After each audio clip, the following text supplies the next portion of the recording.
We are officially live. Hello, world. All the boys and girls, moms and dads, men and women, even dogs and cats. Good morning to your ass. Good morning, everybody. Welcome to the AP Morning Show. Excited as always for us to go forward in life. And my Bit Defender just let me know I have an updated report and that the update was installed successfully. That moment was brought to you by Bit Defender in the form of a notification. Good morning. I'm excited as always. Today is Tuesday. And we get the opportunity to stand together in accountability, which means the world to me. Like I was saying a few minutes ago, 2012, coming into 2012, making the resolutions as we do from time to time. Y'all know how it is. Resolutions, sometimes revolutions, because they come back around and around and around and around. And if you know what's good for you, you will finish what's on your plate first before you move forward. The reason why that is because what else makes sense? When it comes to goals, we're putting one foot in front of the other, of course, daily, regularly. And we're setting goals.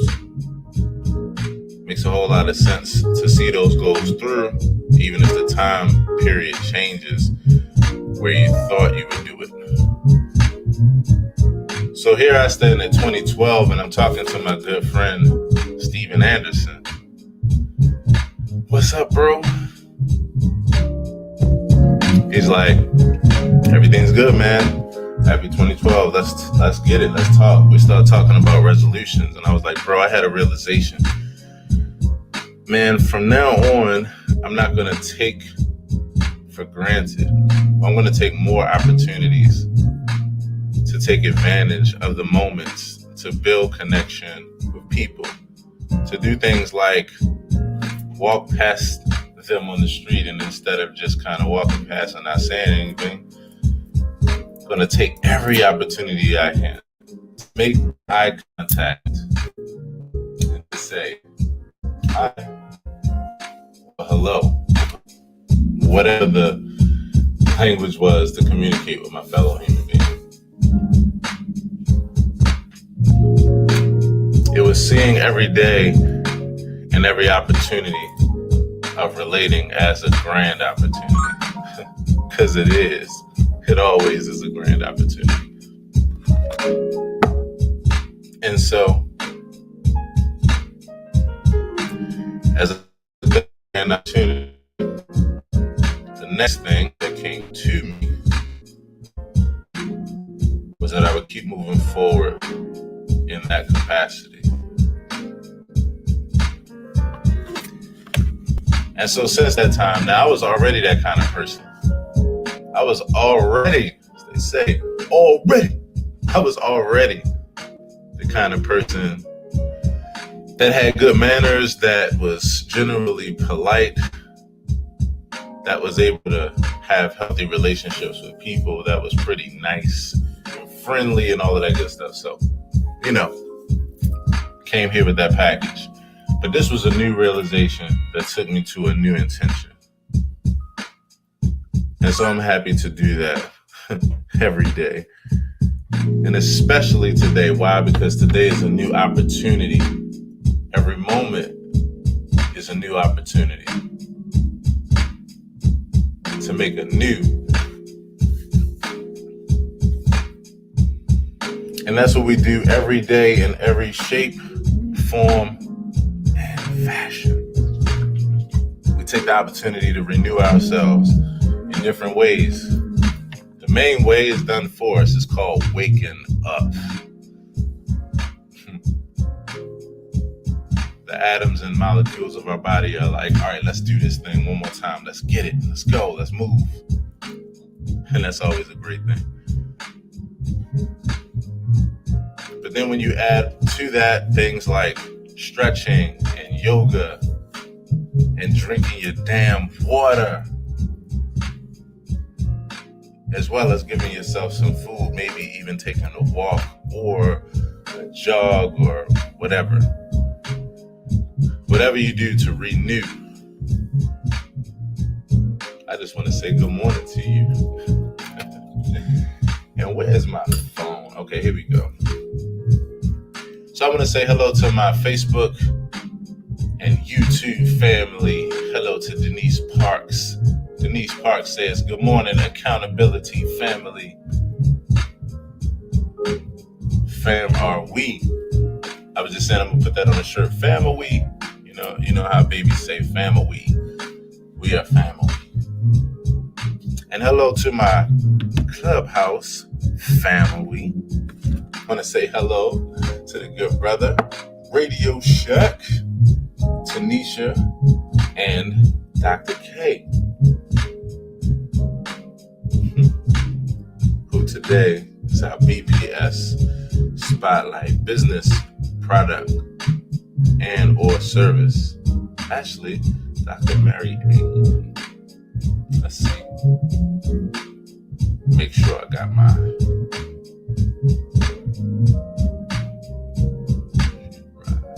there we go. Yes. Dr. Capel.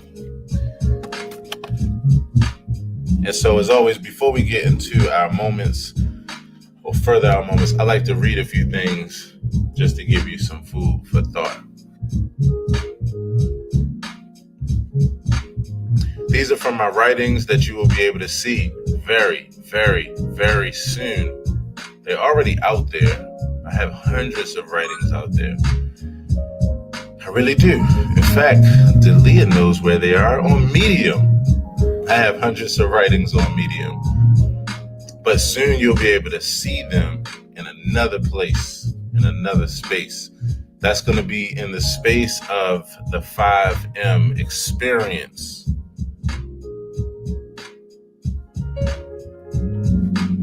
Which will be my app coming to a home screen near you.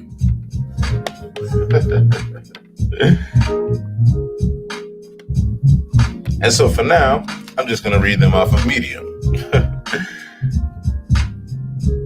So I'm going to share a few quotes. Here's one for you. If you keep going out of your way to help someone who's not trying to help themselves, I'm sorry to tell you this, and I'm happy to tell you this. You're the horse, not drinking the water, not them. I'm just saying.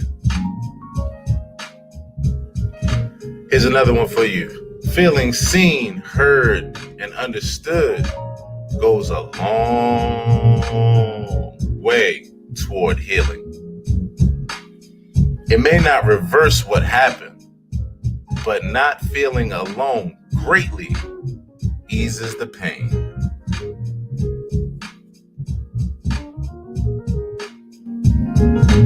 Oh yeah, and don't be apologetic about traveling to the moon if you're a stargazer. If people have an issue with it, tell them to take that out with your DNA. Real talk. I'm just saying, you couldn't help it if you wanted to. It's like Michael Jackson said in that song, written by Stevie Wonder. I don't know if y'all knew that or not. Fun fact for you. Second fun fact. Stevie could see too, y'all. He lying like he lied. Know how I know he lying? Because the way that he described the world every day through his songs and the woman in the red dress, I'm just saying, Stevie can see. More on that later, because he did have the opportunity to have his sight and he chose not to. It's an interesting thing. And also, intention is everything. Ignorance isn't bliss. It's unfortunate.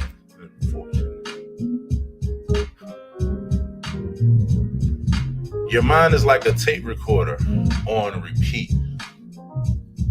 You have to be careful and very selective of the thoughts that you allow in the loop.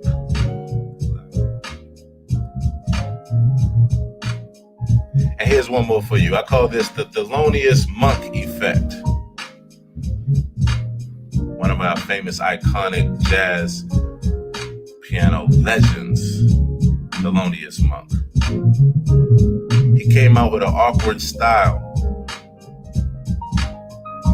an unorthodox approach that was a bit different than the vocabulary of his day, as would be all trailblazers like your Miles Davises, your John Coltrane's, your Thelonious Monks. So as a piano artist myself, and one who has been hugely influenced by Thelonious fucking Monk, I'm going to come out with a shirt that's called Monk Equals Freedom. Here's my philosophy. I call this the Thelonious Monk effect. Number one, if you do something different than the norm, and you're called crazy, weird, insane, or some other shit. Number two, keep doing it, and then people start questioning whether they're the ones that's weird or out of touch. Since unlike most people who would stop doing whatever was unacceptable or not supported by the majority. I'm going to say that again. Number two, keep doing the thing that you're doing, and then people start questioning whether they're the ones that's weird or out of touch. Since unlike you, most people would stop doing whatever was unacceptable or not supported by the majority. Number three, if you stay true to what you do and determined to continue no matter what others think, people will then start calling you a genius, an icon, creative, and courageous. For the same damn thing that they once called you insane for even attempting. So the moral of the story, be unapologetically you until everyone else catches up to who you truly are. And even then, don't hold your breath or care if people quote unquote get you. Because courage and tenacity speaks volumes to onlookers, no matter who you are.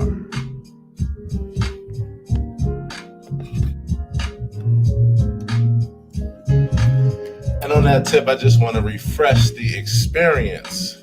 I want to say once again, welcome to the AP Morning Show. This is where we stand in accountability with each other, shoulder to shoulder, sister to sister, brother to brother. I got brothers from other mothers and sisters from other misters in the midst. That's how it works. And so I'm glad to see you today. We're about to jump into this conversation. Upcoming now is our BPS Spotlight. This is where we highlight one of our beautiful lights. And we highlight their business, their product, their service, the light, the work they're doing out in the world. And so today we have Dr. K, an intercessor, psychologist, author, emotional intelligence practitioner, neurofitness and executive coach, professor, mentor, mindset strategist. Her life's purpose as the elevator is to see people become the best version of themselves to live their best lives. To empower women to have confidence with a godly mindset, and thrive instead of survive. Because when you change your brain, you change your life. And so I'm always excited to continue to change my brain, because that's the game that I'm playing. That's the flow that I'm in. That's the mindset that I'm in every day. Which I have to give a huge shout out to my mom for that, who gave me exposure and education at an early age to create that kind of brain.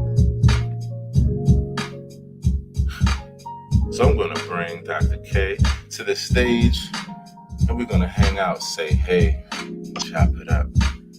Good morning, Dr. K.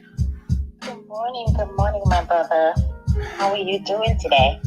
I am doing fine as wine. Let me stop. I'm doing great. Okay. I love your background music. So soothing. Oh, thank you so much. I so appreciate you. Oh, man. Good morning. Your morning's been going well so far? It's been going well.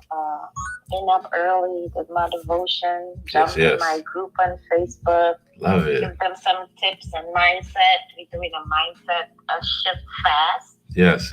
Fasting from negative mindset. How you can shift that into something positive. We fast from food and television and sweets. Why not fast from a negative mindset? To fast from a negative mind. You know the funny thing about that fast, Dr. K? So, I'm a person that's familiar with fast and being on fast. Usually on fast, you come off at some point, right? The cool thing about what you're saying is, I personally, that's a fast where I would be on, where I would never want to get off of that fast again. I would never eat. I never need to eat negative again. I know. It's so amazing. Yes. The thought of it for me, because the mind is the battleground. That's where the enemy attacks the most. Okay. And the brain is just so wired to default to that negative thinking, because it keeps us in that safe place, fight or flight. Yes. So, when you start overriding that, what they say, I think it takes like 3 positives to override one negative. Yes. So it's if you have just constantly in a negative mind space, where you're going to be just so miserable and bitter and regretful and angry, That's not where we want to live. That's not a good place to be. It's not a good place to be. You said something in your bio that's something that's a part of my lingo every day. I always talk about this concept of not just surviving, but thriving. And I love it. I love when we talk about it. And I love when we talk like that, because that's what it's about. You can be living life just above the surface level. And I have so much empathy for people who that's even out of their control. But for those of us that have the opportunity to actually create our lives, design them, and we have control over our lives to great degrees, being above that surviving line and moving towards thriving is so important. That's the highest quality of living, It definitely is. But, I feel like 2 things. It has to take a mindset shift. You got to believe in you. You got to love you. Yes. If you don't love you and you don't believe in you, you'll never think that you can, do the things that you think about. Yes. You just talk about reaching to the stars. Where did I write it? Yes. I just say that, if you have a problem with that, speak to my DNA. Yes. But, yes. Thank you. Do that. Yeah. If you have toxic thoughts or toxic mindset, then you just stay like the squirrel in a cage, right? Yes. Going round and round and not accomplishing anything. Just stuck. You know what? Okay. See, this is what I love about points of connection right here. You know how somebody make you want to throw that handkerchief at them because you're feeling them so much? You're like, I'm going to throw my handkerchief at you. Let me tell you something.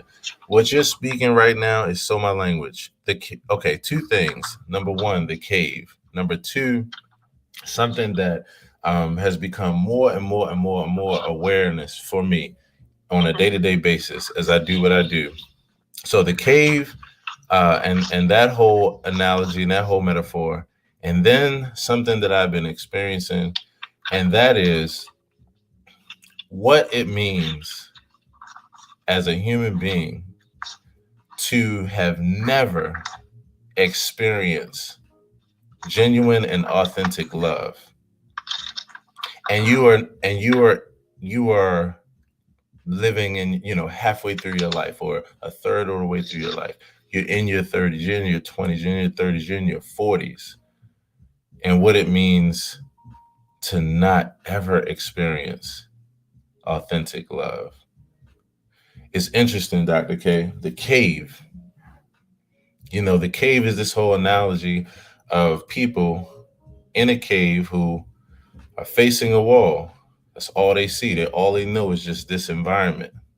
There's a person that gets out of that environment, that's raised to a new awareness, raised to a new vibration, but it's because of an actual direct experience.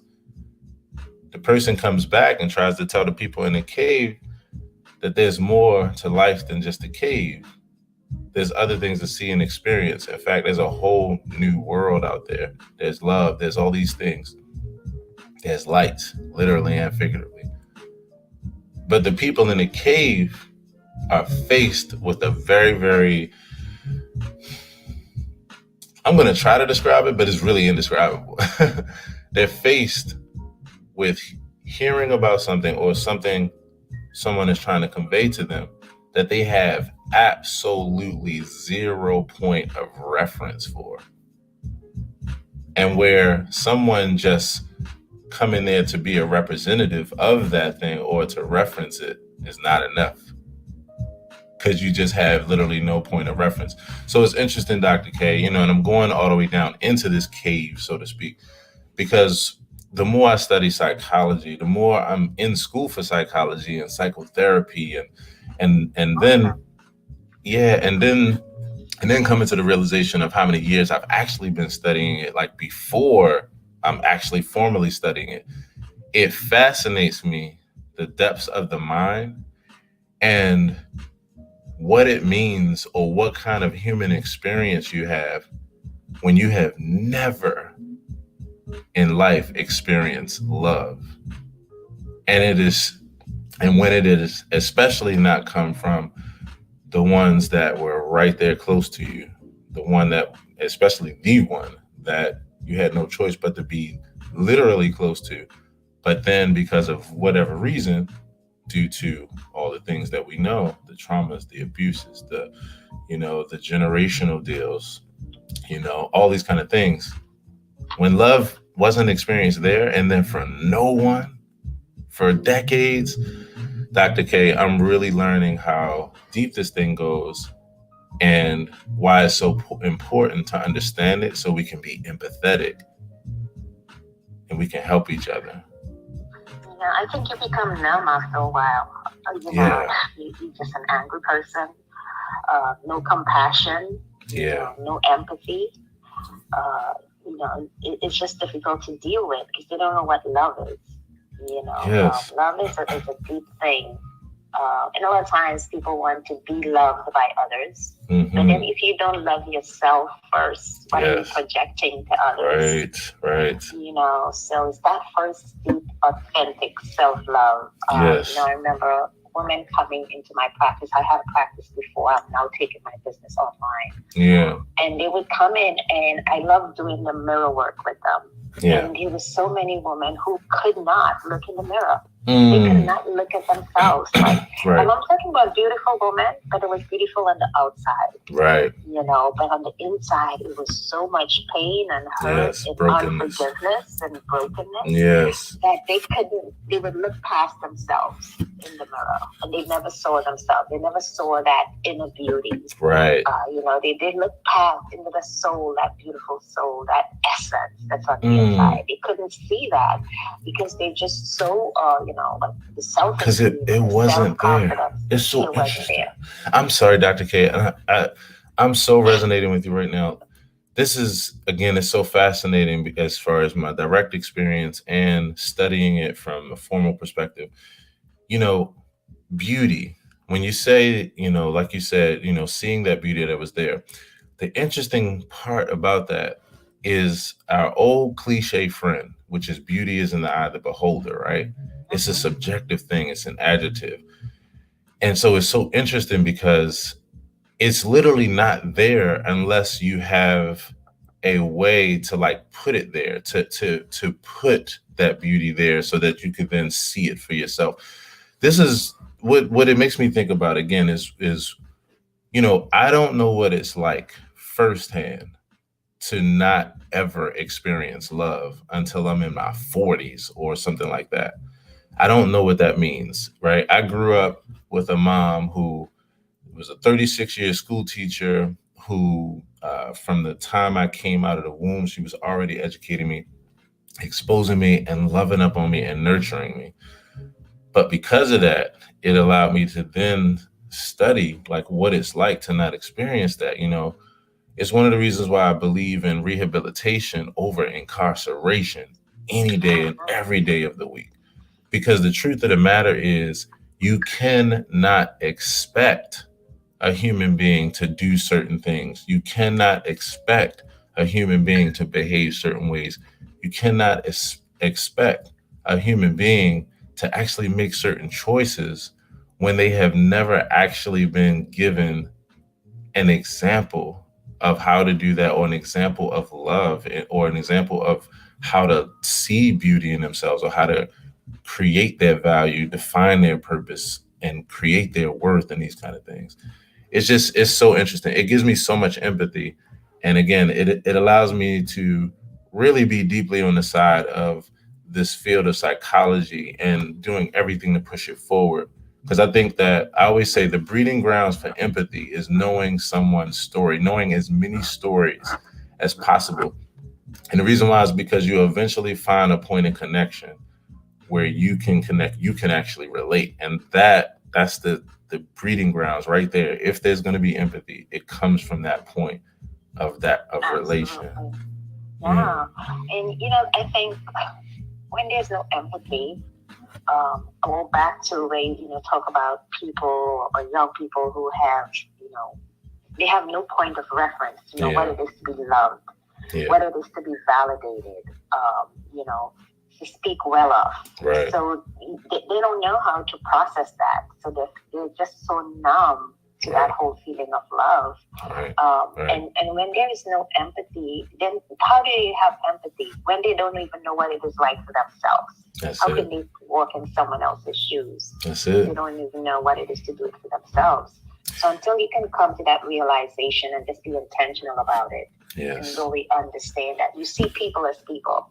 Yes. I'm also a leadership coach with the military.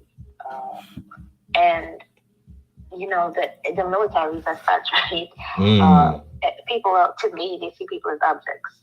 And not as people. Not as people, so right? Having that whole outward mindset, they're very inward towards a lot of things.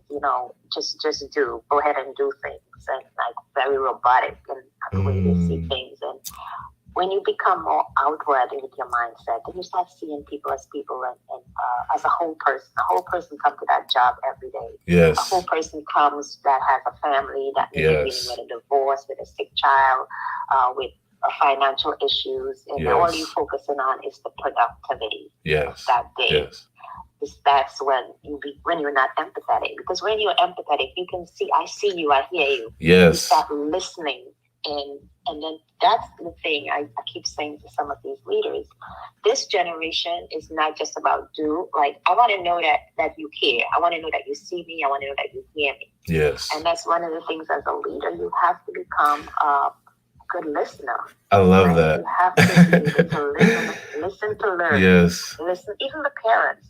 I was guilty of that. Right. I was this strict mother, love my kids dearly, my two kids, but don't let the school call and say something about you weren't in class or, you were acting out. Yeah.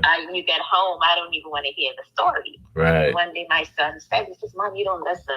And it really kind of hit me hard, And I was like, these are little people, but they have some opinions too. They need to be heard. And look, they not only do they have some opinions, like in this case, right? And this is why I'm responding this way, because I'm like, I know this world all too well. Not only do they have opinions, they also, like in this case, have facts at times.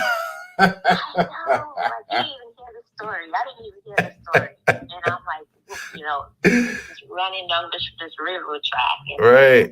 That's when I shift this is actually my second career, because I was in finance and accounting. Oh, you were? Wall Street thing. And I was totally burnt out. I get that. Couldn't deal with that anymore. I really wanted to understand the organization from the outside in. I was in there. I see what happened. I saw how leaders were treated. I saw how women were treated. Right.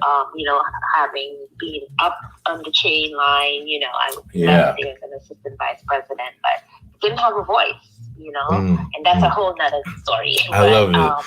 Look, this is, I'm sorry, go ahead. And changed my career. I was like, I gotta study the mind. I gotta understand why people think the way they think, why they behave the way they behave. That's when I went into psychology. I started studying the mind, because it was just so sad to see the way people treat people. And not understanding, when you have to become an active listener. Yes. That's so fascinating. I'm so resonating with what you're saying. It's interesting. So speaking of being a listener, right? My one of the top things I say, in fact, it's in my Instagram bio. It was the first thing where I call myself a professional listener. But then what I just did, if you all look at my bio, I changed my top couple of characteristics to the first being professional empath. And the reason why I put that is because, like I was mentioning earlier, I'm in school for psychotherapy. But I'm not in school to get a degree in psychotherapy, actually. And more on that later, and a whole lot in the future. And also what you see regularly. I'm in school for psychotherapy to become a professional empath. And I'm already an empath. But then before that, also I'm an avid listener. Listening is so, so important. It's funny because having these conversations, I praise my mother every day now in some way, shape, form, or fashion. And one of the things that I'm reminded of right now in this moment is that although my mother went on to be a school teacher, my mom was the first psychologist that I knew.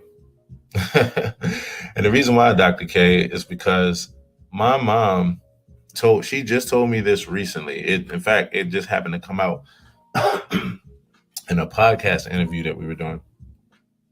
My mom said that 7 months before I was born, as she was a teacher's assistant in the classroom, she took notes of all the deficiencies that she saw in the children. And she took notes, and she said that she would start from that list as it pertained to raising me, nurturing me, weaning me. My mom didn't even realize it, but she was the first psychologist in my life.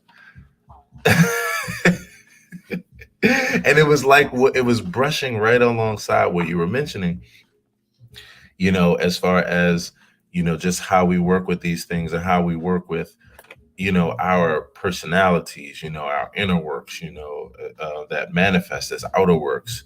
So I want to take this to a particular place. Let's elevate this, right? Elevation is one of my favorite things. And I see you here refer to yourself as the elevator. I'm like, oh, she's one of my favorite people already. And we just met. You say your life's purpose as an elevator is to see people become the best version of themselves, to live their best lives, to empower women to have confidence with a godly mindset, and thrive instead of survive. If you could tell me a little bit more about that, and then I want you to share with me what exact business, product, or service you bring, the light that you bring into the world with regards to this elevation. Oh, sure. I believe I was purposed here on this earth. People in general, but specifically women. I find myself empowering women to really become the best version of themselves. Yes. I guess, women, a lot of us as women, we wear our emotions in our sleeves. We are such natures, and, we get into this I'm not good enough space. And just empowering them to know that there's so much greatness locked up inside of us. Right. So much untapped potential. Right. Agreed. And so I feel like my calling is to, even in this whole coaching arena, doing emotional intelligence, leadership training, I don't feel like I have a job.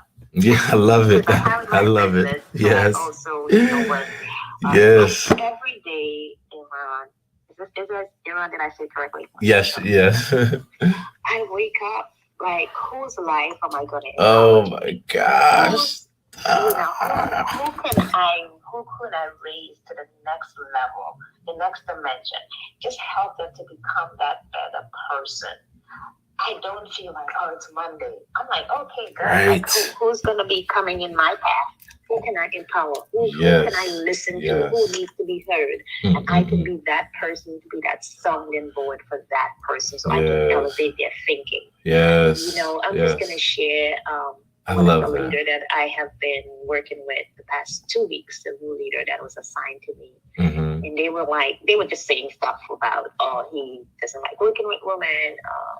He's an introvert. You're not going to find conversation out of him, and the whole thing. Right. I like to start every situation with a clean slate. Not going on what anyone says, and going with anyone's perspective about a thing or a person. And by the second session I had with this individual, he was talking, he was laughing, and he said to me, I don't open up to people like this. I don't know why, but I'm just opening up to you. And he was sharing so much. And then he said to me, that assignment you gave, it was a hard assignment for him, because it was some place where he had to be extroverted. Okay. And he said it was so hard. Like, I was shaking when I was going to do this, approach the person. But I said, I have to be accountable to her. Wow. And that really moved me. He said, I did it because I knew I had to be accountable to you, and I had to come back to next week and let you know what I did. And he said, I got the fear out of me, and I did it. I said, what happened when you did it? He said, it felt good. I said, because on the other side of fear, there's really nothing. Right. So sometimes if you feel afraid, do it afraid, and you realize, oh wow, it's really nothing there. Courage. So that's another human being. Exactly. Just get that enough courage. Yes. To just do it, as Nike said, right? Yeah, there you go. And that made such a difference to me. See the way he was opening up and really sharing and willing to put himself out there, despite the fact that he was such an introvert. So that's the reason why I say every day, I'm like, whose life can I impact? Whose life can I make a difference in? So I really don't see this as a job. Look, you are echoing the words of my life. That's why I'm over here losing my mind, because it's my everyday existence. It is exactly that. I get so fed off of filling others up, off of being able to offer a word, an idea, a thought, a hug, an ear, a word of advice, and it's, you are echoing my sentiments deeply, deeply, deeply. I am, that's my elevation. That's why I take you from good to great, or from great to excellent. Right. From where you are to where you want to go. It's about elevation. The best way to elevate, and this is what I so appreciate about what we're saying, and for everybody else that's here as well, it's the best way to elevate is to live by example. The only way that you have courage is that you have to see an example of someone being courageous. Like, you have to, to give you examples, to give you reinforcements, to be able to give you a way to say, oh, wow, this person took this risk and it worked out, or this person's still striving, or this person's pushing. You have to have a mirror. And this is what I love about just being that demonstration in any way, shape, form, or fashion that I can. And that's what I appreciate about meeting people like yourself, because the more people that are having conversations like this, the more people that are walking around with this consciousness, and when it's just on autopilot in the subconscious, and the more people that are just walking the walk while talking the talk, is how I really help to impact other mindsets. I always say, the funny thing is, even before getting to studying psychology in school, I always felt, and I would always say, that the deepest way to impact another human being as far as positive change, to help to change their behavior, is to consistently give them a different experience than they are used to. Because when any behavior or any mindset is breeded by the surroundings, the environment, the habitat that you grow up in, and what you were afforded and what what you weren't. And so that molds and shapes who you are. So with that, Dr. K, we're going to continue to mold these conversations because I promise you this won't be the last time we chop it up. Um, can you tell us about where to find your services and how do we stay in contact with you? Absolutely. And, just with the last thought for what you were just saying, we just have to be careful of our circle. Who are we circling ourselves with? Who is in our circle? Because that has a lot to do with where we're going and how high we get elevated. Right. Let's just be careful of our circle. Sometimes we have to do some demoting and pruning of that circle. Yes. So thank you so much, for having me on this morning. So my website is, my name is drannecapel.com. Okay. And I have a program that I'm actually running now. It just finished. I'm getting ready to start the second one in March. Okay. And it's the Positive Intelligence Mindset Reset. Oh, wow. I love that. The Positive Intelligence Mindset Reset. Yes. I love that. Actually looking at the 9 saboteurs that we have, right? Yes. How we self-sabotage, the victim, Yes. the hyperachiever and all those, right? Yes, the judge, and how you can move to the place of the sage.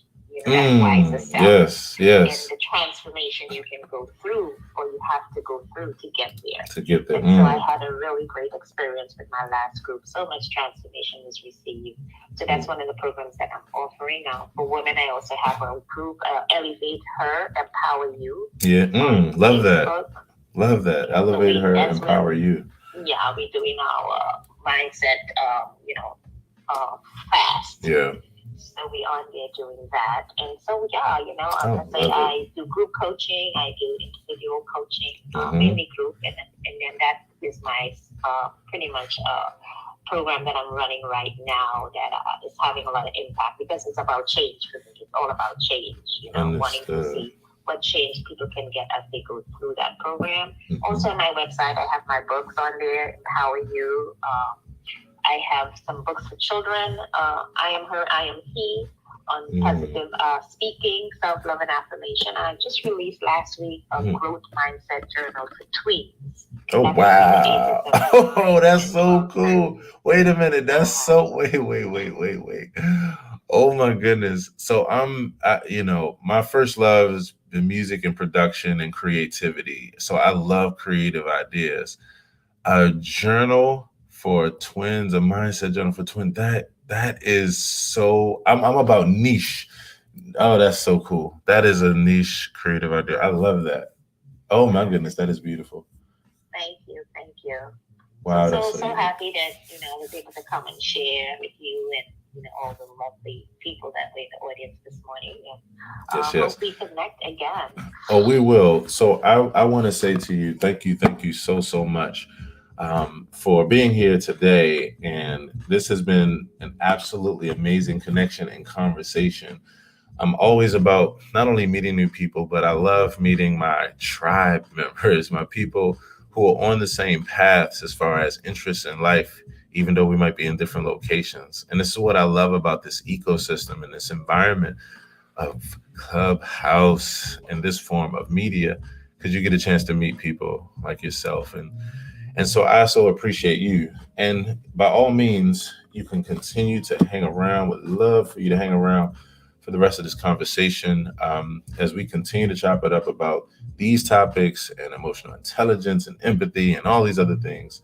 But if you have to go, then I just want to say thank you and have an absolutely amazing day today. And can't wait to talk to you again. Thank you. Yeah, I have a meeting that I have to jump into in a few. So I would have loved to stay and hang around, but I'll be jumping in some more often. Yes. But I have to jump on a Zoom meeting. So thank you so much for having me, and I'll be back in your audience, just hanging out with you. I love it. Well, everyone, please, by all means, show Dr. K some love. This has been amazing. DM her, tell her how amazing she is. And also check out those amazing things. I tell you, that last idea that you just mentioned, as far as the book for twins, oh, that just, you elevated my whole day with that. Because again, unique ideas like that, I so can appreciate, because I know the power of a unique idea. My entire life and my life success has been based on stumbling upon unique ideas. So kudos to you and everyone that will be touched by that work and everything else that you do. Thank you so much, and have an awesome day. You too as well. Take care, Dr. K. Okay, bye-bye. Woo, great times, family. Great times. That's why I like building with good people. And so let me read a couple comments over here on FB. Renata says, thank you, doctor, for all your information that you have shared with us today. It has blessed me. Continue to make me grow in God's word. Thank you, Renata, and thank you so much for hanging out. Renata says, post doctor's information. I'm definitely going to do that. I'll put her IG in the comments here. Chris Young, good morning.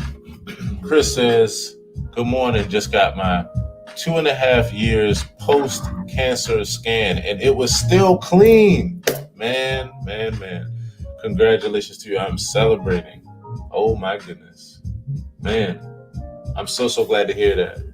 So glad. And, it's another thing about direct connection and things being close to home. My mom, my beautiful, strong, 70-year-old, she would not mind me saying that. So for those that's like, oh my God, she's just at her age, she wouldn't mind. She wouldn't care. She wouldn't give a goddamn. I promise you. In fact, we were at the track the other day, and I was like running to keep up with my mother. My mother is one of the most dynamic and vibrant people that I know. So she wouldn't mind. But I am the survivor. I am the son of a survivor of this damn thing that I hate, and that is fuck cancer. Yes. So I understand this firsthand, bro. I am so glad to hear that news. And man, I'm just celebrating with you. And Denise says, good morning, accountability family. Denise, your family is waiting on you. Let me show you your family, Denise. This is your future family. As soon as you get an iPhone, or you don't have to switch your carrier, just grab a, grab a quick, like cheap iPad, something like that. But don't worry if you don't, because, no, you do have to worry, because they said in a couple of months it's going to be released for Android. But they got so many other important things that they're giving us, they being the Clubhouse founders and developers. And so in the meantime, you still have to get an iDevice, grab something cheap, I promise you. In fact, there's someone next to me who I actually advised that to, and it's paid for itself 100 times over. I think she'd agree if she, there we go. See, we got a group. See, that's all I'm saying. Confirmation. And so thank you, Denise. And your family can't wait to see you. Come on over. And for everybody else that's here, all my peeps on YTFB, 70 grand deep, 70,000 deep, 80,000 deep if you add the email list. Come on over, because this is where we hang out, have conversations in real live time, and it's way more, of the goodness than trying to understand what a person means by their typed comment. And keep typing those comments. I want to do a quick refresh. I want to say hello to Anthony, Edifly, Sherry, Tanisha, Eunice, Felicia, Yolanda, the Good Brother Radio Shack, and Coco Lorraine, Vera. We are here. AP Morning Show. What's up, family? Good morning. I want to say good morning to you, Coco and Shack. Good morning. Good morning. Good morning. Morning. All is well, fam. All is well. Coco, what's happening? How are you?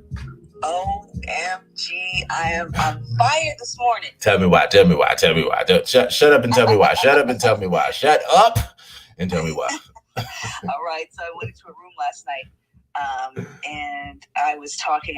It was a room for soldiers, female soldiers, talking about trauma and abuse and that kind of thing, and what they're struggling with right now. Of course, that's so near and dear to my heart. Right. And so I shared that I was coaching speakers, and I would love to have some some of them in my rooms if they would ever learn how to tell their story. I'd said it a little more eloquently than that. But then one of the ladies that was beside me, I didn't even recognize her, she started to say, listen, y'all, you need to meet with Coco because I met with her last week. I didn't know who was it. I met with her last week and she revolutionized my business. And I did a keynote presentation just this past few days or whatever. And they loved what I said so much based on what Coco taught me how to say what I said that I have been nominated for an award. Oh my God. Almost like to compete for some type of speaker's award. What? So if you don't get with Coco, you will be sorry. And oh my God. What? I was like, oh my God, that is the best news that I have heard. To be able to pour into the life of someone and help them craft their story so that they can less than a week later go on a stage and then be nominated for an award. Oh my gosh. What? Oh my gosh. The living head. Fuck. You're going to owe me an iPhone because I'm going to break it right now. We're hitting this damn mute button. God damn, that's amazing. Yeah. And then I had a session with this lady named, wait. What's her name? Why am I forgetting her name? I love her name. She is the man with the voice's sister. Oh my goodness. Are you serious? No. So this is my second session with her. And last night we were on the phone for about 2.5 hours. Right. And we're talking away and I'm helping her with, designing her cover for her book. And we're talking about her, her speech and what she wants to do and how, all that. And then she goes, yeah, so my brother knows you. I said, really? Oh, who's your brother? The man with the voice like, no,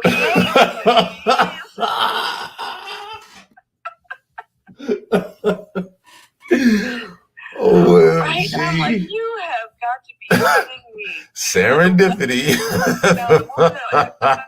Last night, who was in one of my rooms, she was the one who recommended the lady who was in the room last night who said she spoke and got the award. So I'm like, yo, this is ridiculous. Oh so I am flying high. I woke up at 4:00 this morning and I got this download about what my Clubhouse name was going to be. Oh shit. Hold on. Okay. Were you here yesterday when I shared the Clubhouse updates? Nope. Oh my goodness. Okay. I don't have my damn drum roll. Okay. I'm gonna have more next time, be able to do this better. But drum roll, Coco, the rain zero. Yes. You have a reason to be excited right now, and everybody else in this room with what you just said about you having the name for your club. And that is because in this update, and you may see it today, in-app club creation for everyone today. What? Today, nigga. Yeah. I'm telling this is what I'm trying to tell you. And everybody, I am so excited about this. One more again, one of the updates, the release, the upcoming product, as they call it, the product roadmap. And they said that it'll be released today. There's going to be 2 releases this week from Clubhouse, 2 product updates where you'll have the updates and new features. And so the new feature that they said is going to come out today. Now, you know how it is. So it might be today, it might be tomorrow, but it's this week. In-app club creation. You'll be able to create your club straight from your profile, and you won't have to wait on this approval process and all the other things. They've been excited as hell to build this, and they were losing their minds talking about it. So look out for that. And Coco, we about to take this thing to the moon, yo. What? So listen to what, I have been playing with this idea that broken hearts make rainbows through stained glass windows, right? You heard me say this before, yes? Yes. So I was like, stained glass speakers. Stained Glass Speakers Academy. So then last night I was, so wait a second. I need to know what this whole stained glass window, what is a stained glass window? Where did it start? What have you? So check this out. A stained glass window was first created in medieval times. Now, of course, most of my speakers have gone through some dang medieval times themselves. The stained glass window tells a story. They called it the poor man's Bible because not everybody could afford a Bible back in medieval times, nor could they read a lot of times because they were like practically slaves and that kind of thing. So these artists would craft these windows. Every single color in the window represented something, so the stories would be told through color and the shapes. Oh my God! Yeah. Okay. That had been broken. And I'm like, what? Is there a way for me to get off my own stage? Like, can I? Will a room? I don't know what will happen. Okay. Yo, I'm so hearing this. I'm so understanding this. Whoa. So when I started to break down the different colors and what they meant, each one of the colors meant something. Like it had this deep meaning. Right. Like violet means truth, and green means growth, and black means regeneration, and yellow means power, and purple means endurance and suffering, and green means mourning. Like what the heck? Brown is reunification. The rainbow is a covenant, and so stained glass speakers it's a way of telling a story. Oh my God. Teaching life lessons based on the experience. Then I started breaking down how they make stained glass windows and how they put like these metallic salts into the glass when it's first being made. Put the color in there. I'm like, that's it, because most of my speakers, they've gone through very colorful situations, to put it lightly. While they're being formed in the first place. Right. And then they use this metal, I don't know, it's like lead or something to hold these broken pieces together. Right. And I'm like, okay, come on. And it's basically to tell stories, to illuminate the wall, to control the light. Yeah, this is to concentrate the light. It's through abstract, figurative narratives. I'm like, this is so perfect. So, it really is. It really is. This is so brilliant. I always tell you this. Now, when I was doing this a few seconds ago, by the way, I was muting my mic. That was because I'm not speaking to you right now. Like, I'm just... You're so stupid. Stained glass windows are anywhere between $2,000 and $100,000. So when I tell my speakers to set their fee, you're gonna be more than something they put into a building, y'all. Like, wow. If you can spend anywhere from like $100,000 on a stained glass window, right? Oh, you better pay my speaker. That's what I was just about to say. The newest ones are like between $5,000 and $10,000. Right. So each one of my speakers has to get paid a minimum of $5,000. Because if we're talking about windows and buildings, we're gonna talk about the struggle that you went through, how you overcame, and you're gonna spread some light and love and peace into people's hearts and minds and souls. Come on now, Coco. So you said that this download. I was wondering why I felt like a tremor in the earth. Around what time did this download to you this morning? 4? You said 4, right? Morning. I was like, okay. I'm trying to sleep up in the city. She's waking me up in the middle of the damn night. I'm saying, like, I literally rolled over and said, can I go to sleep now? And she's like, yeah. But then she did, because then she goes, well, look at what is the person that makes the stained glass window called? They're called an artist. Right. Where were they born? What time? Right. How many hairs did the crafter have on his head when he made the first?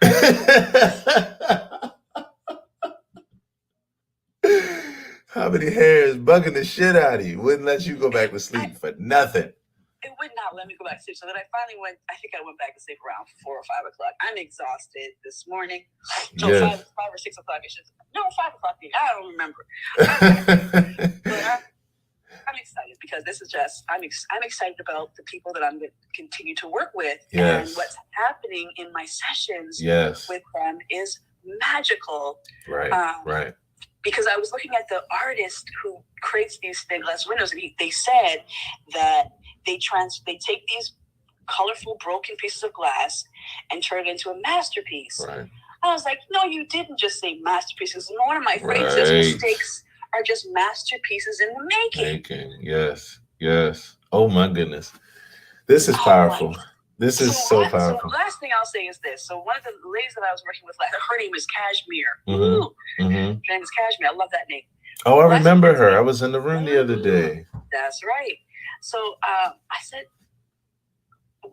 she said to me, I said, okay, well, she goes, Coco, what are you doing with me? This is crazy. What are you? I said, well, I'm a coach and I'm a consultant. She goes, no, you're more than that. Wow. Because what you're doing is magical. You are helping us just do, the impossible. You have a gift. Right. So then when I looked up who makes stained glass windows, they said it's artists.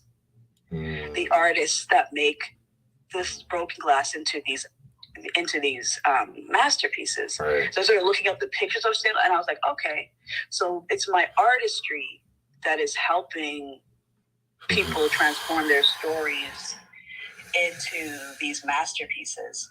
So I'm like, okay. As you would say, all right. Right. Okay. All right. This is the thing. It's your artistry that's having this deep impact, and I know, because that's all the hell I've been telling you for over 500 days. And here's the other thing. Also, the other thing too is that your pocket's about to be a little bit lighter, because you're gonna hold me an iPhone. The bottom right corner of where my mute button is, it's looking a little suspect. Coco, this is amazing. Let me tell you something. Right before you came into the room, there was Dr. K was here, and so Dr. K was our BPS spotlight today, and we had an amazing conversation. If you all were not here after this experience, at some point in your day before tomorrow, take this from the damn top. And the way you can do that is by going to my Facebook page or my YouTube channel at Aaron Hill TV. At Aaron Hill TV. Take it from the top. I promise you will not regret it. What you just said, Coco, as far as the thing that is in not only invigorating you, but why this formula has been working, and why the formula of your life and how you are impacting people and inspiring people, it's because of what Dr. K talked about, what we both talked about there, which is that having this joy, having this exuberance, having this excitement to live your life in a way where you can help people, where you can impact and inspire people. That's all you want to do. And it's the reason why you can have a download like that. That's a master plan. And say that you're exhausted, but in the most excited way that I have ever heard anyone say that they were exhausted. You were like, I'm so exhausted right now. I am exhausted. Woo! I'm like, I can't tell. But it's what makes this thing so magical. It's what has been making this magic happen, and it's what makes you so magical. It's because of the fact that all these things come together. That's brilliant. And when I say knowing the trail up to this point and then thinking from this point going forward with the idea that you just said, all I'm saying is the next time I feel a tremor, I'll at least know where it's coming from. It's coming from Coco's world, because this is about to be, as they say, on and popping. It's brilliant. Yes, sir. What did I say the name of the club was again? Stained Glass Speakers Academy. Oh my gosh. Dope. And especially because now I have an extra bias, because the name of my club, for those that have been hanging with me since December, the name of my club, I've always had it at the top of my profile. I changed it so that I could tell you all about Fruition Music, but it is Accountability Partners Academy. So hell yeah, Coco. Let's get it. Brother Shaq. Good morning, broski. Thank you for... Morning. What's good, bro? Man, everything's all good, bro. As you can see, as you can hear, and as you've been hearing since, damn it, we started this experience, bro. It's amazing. There's a lot of things that you touched on this morning. Congratulations, Coco. Cheers. I know what it feels like to get that creative energy juices when you're not expecting it, like early in the morning, like 4 in the morning. You're like, yo, Why can't I go back to sleep? The good thing is now I just go downstairs and put it to use. Yeah. Which is different, from having to go into an office or, get into that mindset. It's like, look, if it's here, I'm going to use it now. Right. As opposed to like having to write it down. And it's funny because, early when it was just us on, right, you referenced the video that I posted this morning. Yeah. With me and my son. And that was down in my basement last night. And it was just special because he actually said, the kid is 21 now, and I call him a kid still. That's it. He told me I'm the smartest person he knows. Wow. And that meant a lot. Wow. Wow, bro. Oh my goodness, bro. Yeah, it's different when, they're grown. It's one thing when they're little kids and they're just looking at you. Yes. When they go and they experience life and they're meeting all these different people, and they'll come back and still say that to you. Yes. It's intentional. So that energy was dope. Woo. Woo. Bro, I am so as a man who has a 21-year-old son, I know exactly what you're saying, bro. Deep and dope and definite, bro. I love the fact of when our fruits that we put out, our seeds that we plant, we get that opportunity in the flesh to actually see it blossom and see it radiate that light right back to us. Because if it weren't for setting that example, if it weren't for being there during those tough times and being that supportive father, if it wasn't for pushing forward by any means necessary to take care of your fam, he couldn't say that. That's a fact. So I honor you, brother. I honor that mirror. I honor it. You. I'm just doing what we're supposed to do. Because we choose to make it our job to do it. It's one of those things. When I tell you, what that takes me to, bro, is this thing. And that's why I started off with intention. Because that's the deal. We are here, and no matter what a person believes, this life is neutral and you have choices. And so when we make those choices to show up in a particular way, when we make it our business to say, this is what I'm supposed to do, because this is what's in my heart, to fight for my family, to be the most positive inspiration I could be, to give my son, my daughter, something that I didn't have, or to pass on what was graciously passed down to me. It's just a powerful thing, bro. And so I just celebrate that moment, brother to brother to brother, man. Appreciate it. Goodness gracious. Appreciate it. And I heard you talking about your moms a lot today. It's funny. Yo, check out the Biggie. They just dropped that Biggie documentary on Netflix. What? Oh, okay. You're going to be the second person that owes me. On Netflix. Brother, you're going to be the second person that owes me a phone because I'm breaking my mute button, bro, because of you. Oh, don't break it. I can't get you a new one. I only got an iPhone just for doing business and now Clubhouse. Right. Don't bro. Get me started. I'm still a droid dude, but seriously, they dropped that That's doc amazing. on Netflix with Biggie, and a lot of it is his mom. Oh my gosh, really? The experience and everything. And bro, you gotta remember, so like what? So I ain't talking about your mom. I'm the same way. I just came up with just my mom. Right. And it's like a lot of black men have been molded by just that one woman. Mm-hmm. And the impact it's had on our lives is, I think, tremendous. Yeah. So I don't. You don't take it for granted. I hope the brother pops back in. I love it because what I essentially feel is that when you're at that place, you don't take it for granted. The opportunity to be a father is so dope. It's so dope. I hope the brother's okay. I'll actually see if I can ping him back in. You know, it's one of those things. And if he doesn't come back, it's all good.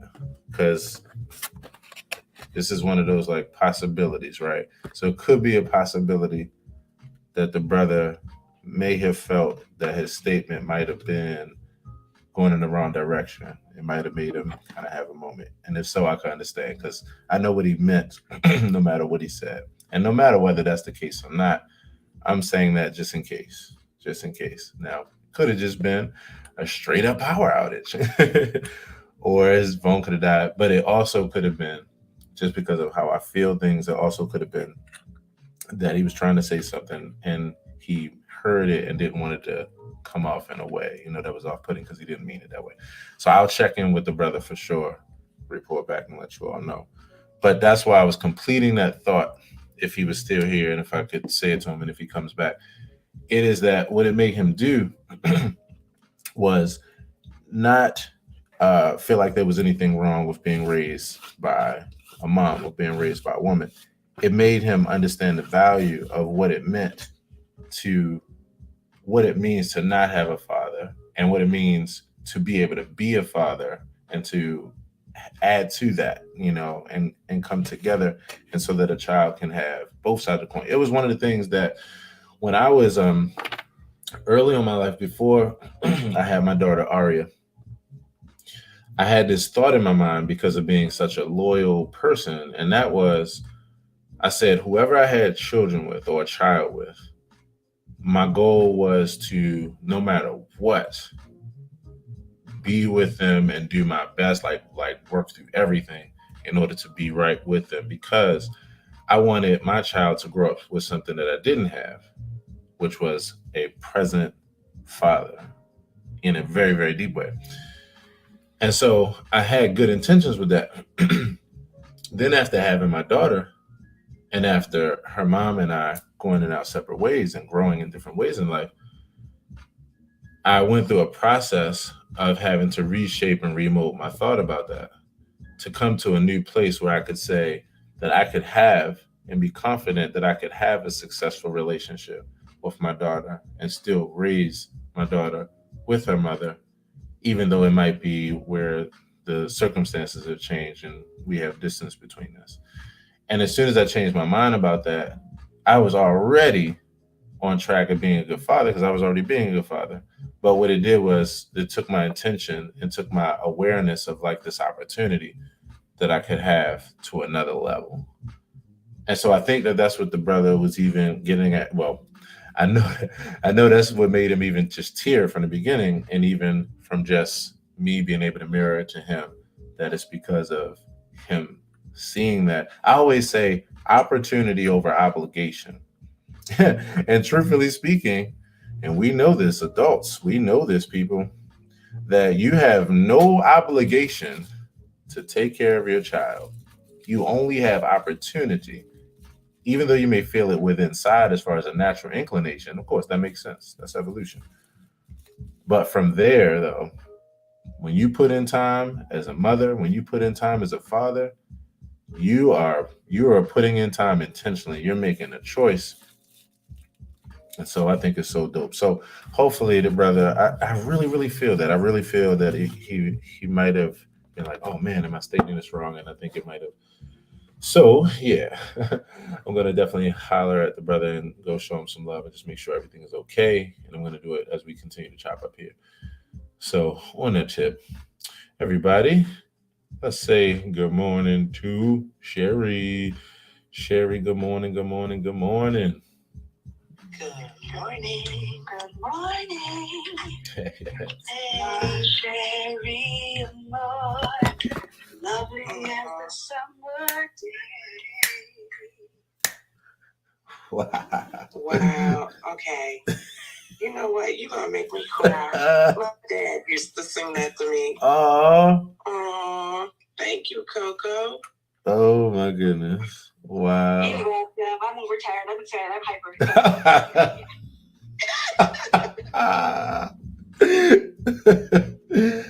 Oh my goodness, that was so beautiful. Sure. Oh, that's amazing. You say your dad used to sing that song to you? Wow. Wow, that's so beautiful. You know, it's funny because we were just talking about Stevie Wonder earlier, and I was like, yeah, I'm convinced Stevie. Oh, in fact, this is perfect time. Serendipity plus intention. I said I was going to mention it later on for those that were here earlier. Stevie Wonder came up earlier, and we were talking about a number of different things, and I got to some point where I was mentioning that many people don't know, or I was saying that I was going to mention something. I said, because Stevie can see, y'all. He can see. He can see. He explains the world better than almost any other damn songwriter or storyteller that I know. And he explained the hell out of that woman in the red dress. And yeah. And so I was saying that fast forward in this experience, I was going to mention something else that many people don't know. And that is that Stevie Wonder had the opportunity to have his sight, but he actually chose not to.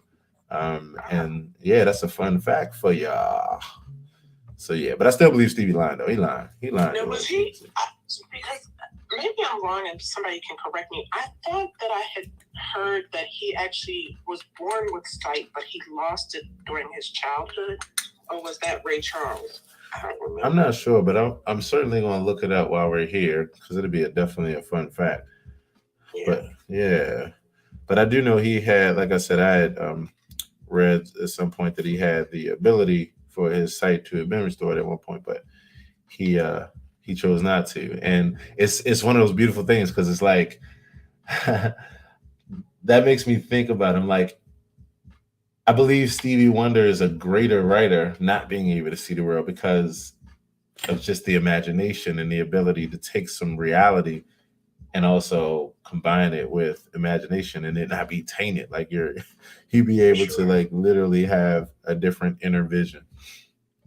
You know, thank you God that I have sight. I don't want to be blind, but I think that it's probably an amazing experience for people who like Stevie Wonder, where they really have created like their own world. Yes. And it's probably more of a utopia than anything, you know, if you're a positive person.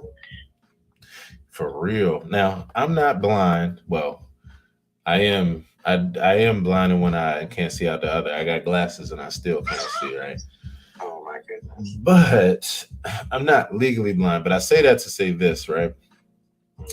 As a musician, one of the things that my mentor, I never forget this moment where we're sitting down at the piano, we're flowing, and my mentor is like teaching me how not to look at my hands.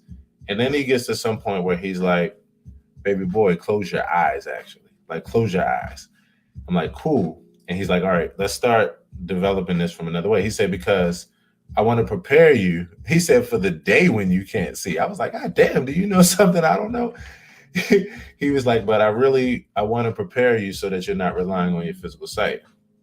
Fast forward, now it's literally the way that I play. I play mostly with my eyes closed. You do it indeed. So the one thing I know about taking away the sight is that it increases the other senses. It's actually, Sherry, the reason why I love Clubhouse so much. Because more than watching a person on a video, when you're listening to their voice and you don't see them, it takes that sense that would usually be focused on the visual and it puts that second scoop into the cup or the cone of the ice cream of focusing through verbal and through hearing a person's tone. And you can hear a lot through tone. You can actually tell more through listening to vibration than you can being thrown off by sight, because a person can deceive you. The more ways you have of taking the thing in, the more you can be deceived. So if you limit it, it gets more laser-like.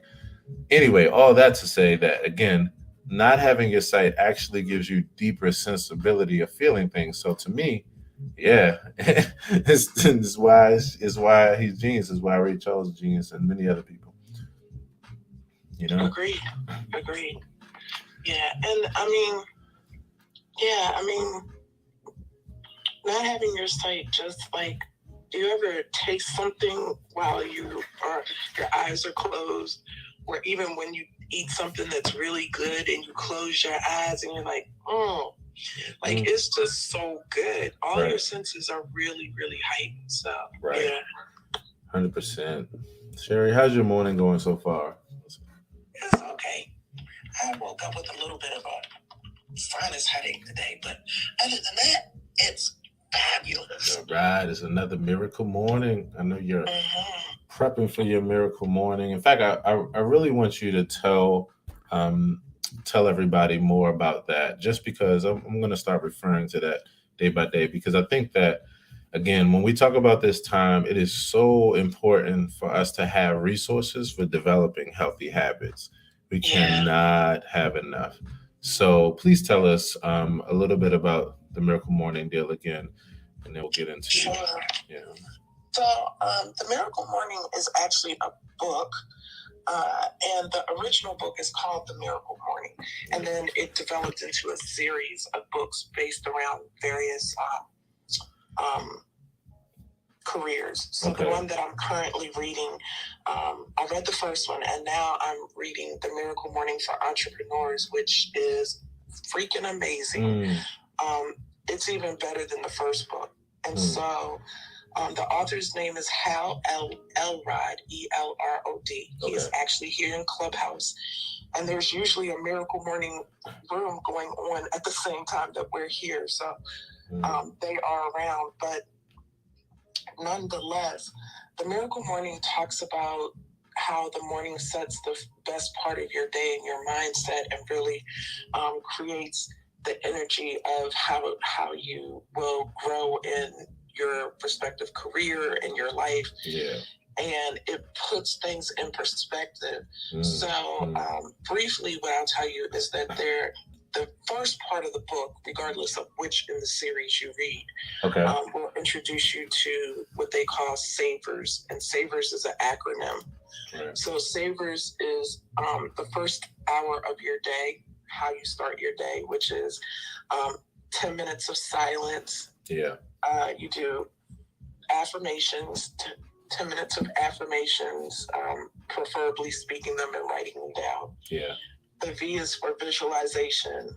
It's very important that you visualize, yourself doing what it is that you want to do or achieve, either that day or, in the future. The E is for exercise, and it's not necessarily heavy exercise right away. It's just 10 minutes of movement. So it could be whatever you like, if it's dancing or stretching or yoga or walking, whatever. The next, the way I say SABE, the R is for, oh gosh, I just completely forgot what the R is for. It's okay. And then the last S is for, it's supposed to be for scribe, which is journaling. How did I forget R? It's okay. It'll come back to me. But anyway, so that's what it's about. The book for entrepreneurs is really good because it also gives you literally a one-page entrepreneur profile, which I'm enjoying. But then they also get into stuff where I am in the book now. They help you to kind of create a foundational schedule that you work from. And now I'm at the point where they talk about energy food.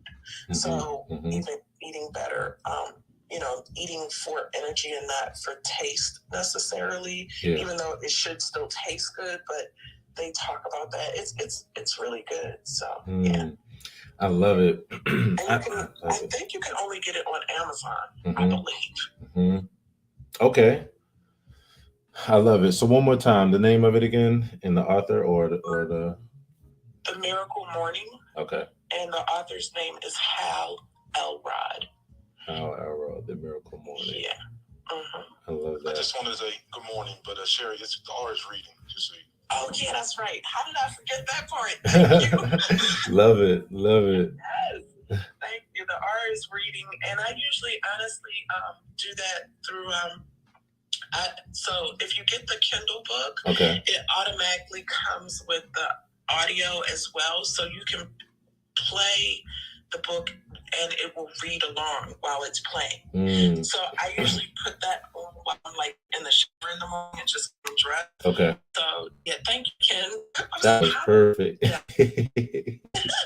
So that's how I'm reading the Miracle Morning. I actually listen to it. So audiobooks are not cheating, people. Right. Family, look, I love this. Let me tell y'all something. Man, like I have so much fun in these experiences because again, it's my deepest way of learning, growing, and just being who I am. So for everybody that's been here for at least the last 30 minutes, I just mentioned something when I was chopping it up with the brother Shaq. And when Shaq was in the middle of what he was talking about, and then his Abby disappeared from the room. And I told you all what I felt it might have been. And I was exactly right. He just touched bases with me. And man, so kudos to my psychotherapy teacher, Jeff Zeig, and the Milton Erickson Institute. Yo, I'm glad because I was able to shoot him a message, show him some love, tell him even that he should come back and we even watch the video afterwards because I think he would appreciate how I actually shared and even talked about where he, was going and just embraced them.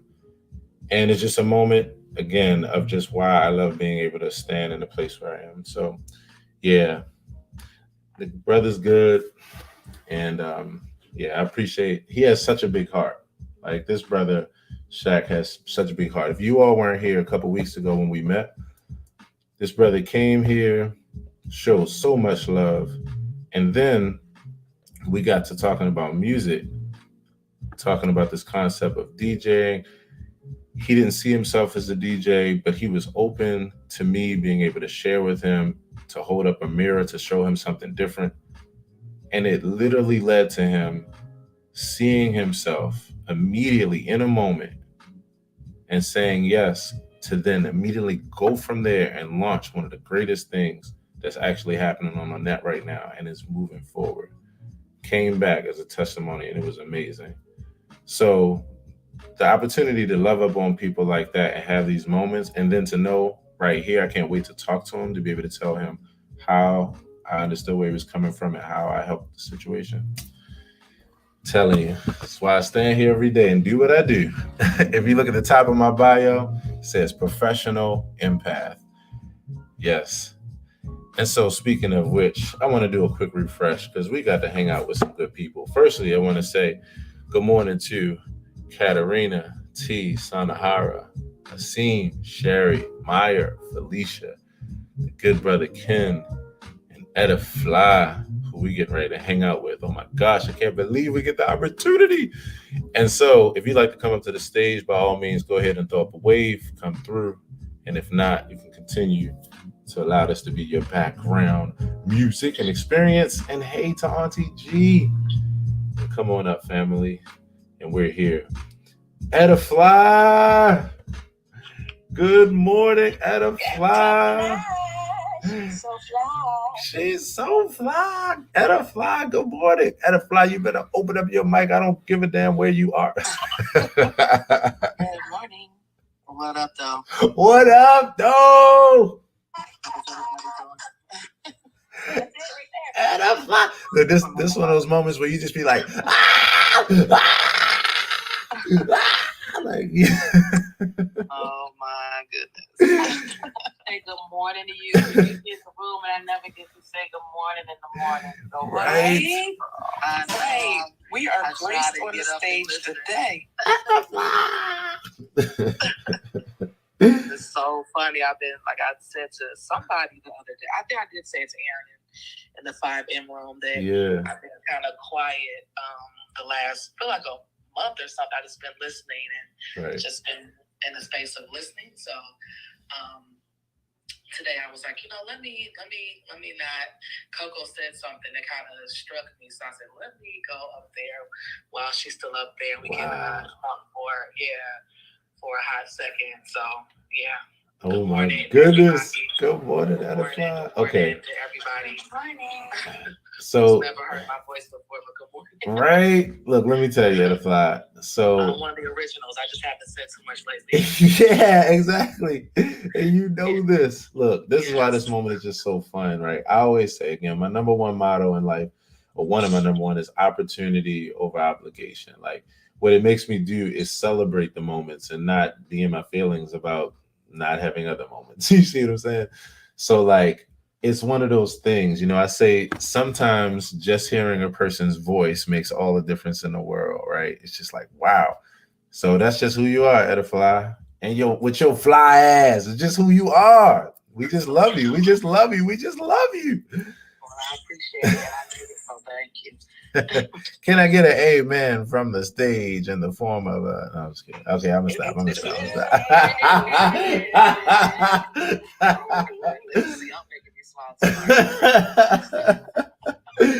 Oh my gosh, it's so good to see you. So what up, though? What up, though, Edify? Yes. What you been up to?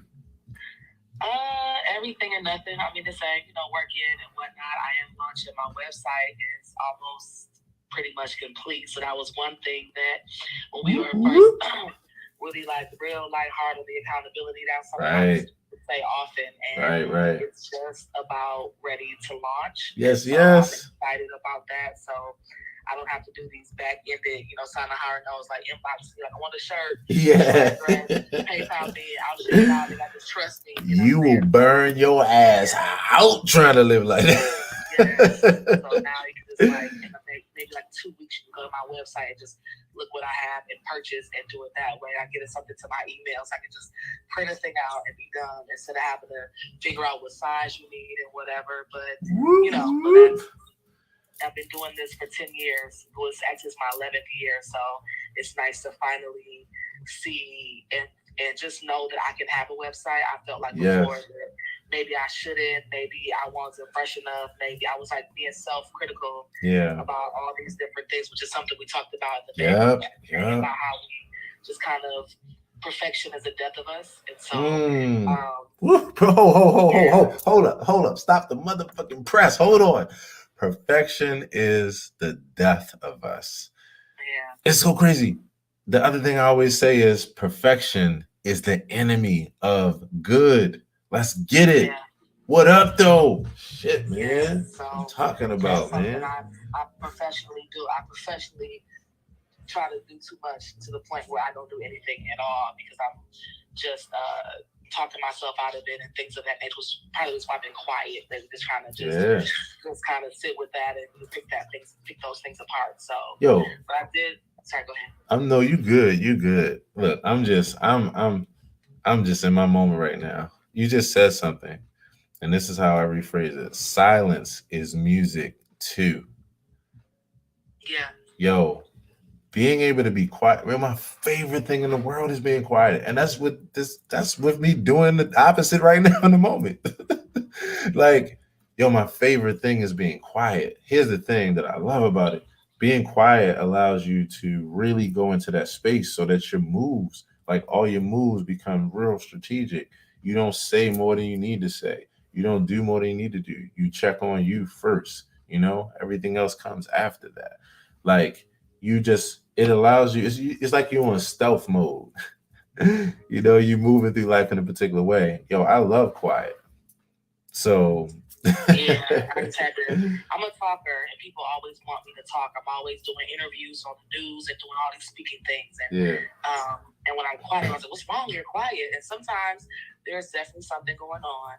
But sometimes just have to be quiet and just listen to other people and what they have to offer instead of being the one to offer. So and sometimes silence does offer a lot. You just get to listen to people and see where they are and see how they represent you as well. So let me tell you something. Now, all of that is true, right? All of that's true. But now I'm gonna actually hit you at the other side of the equation. And I think if my church around me in the pews, if they agree with me, then I would just ask them to clap it up at some point. So Edify, silence is golden, right? And like you said, you talk, people always, it's required of you with what you do, blah, blah, blah. So sometimes you got to be quiet. Let me tell you the other flip side though. And this is why in some ways you got to be quiet, but I got to hear your voice more. Let me tell you why. Yo, hold on. Let me. Lord have mercy. Yo, I gotta give this to you. I gotta give this to you. Okay. Edify, your voice is like smooth butter on a Grand's biscuit coming out of the oven at just the right point where it's golden on the top and a little bit more brown on the bottom. Yo, I'm not lying when I say this. Like, your voice is therapeutic. Like, I'm not lying to you. And I was laughing earlier because I was like, when I hear you speak, like, you don't elevate but so high. So I was like, damn, I wonder what it sound like if she yell. Because you probably yell like butter, but like your voice is therapeutic. Your voice is therapeutic. And so I'm saying that just to say again, I so deeply appreciate the silence. And I'm appreciating in this moment hearing your voice. Well, thank you for appreciating hearing my voice. That feels good to be appreciated. Now, can I get an amen from the church?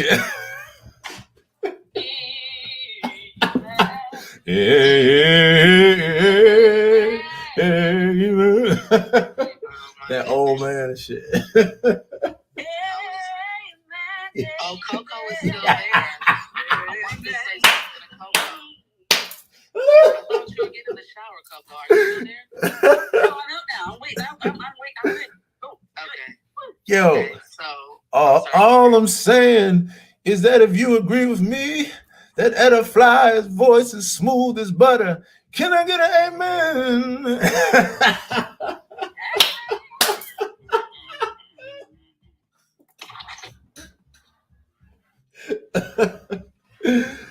Oh my God. Okay, I'm gonna stop.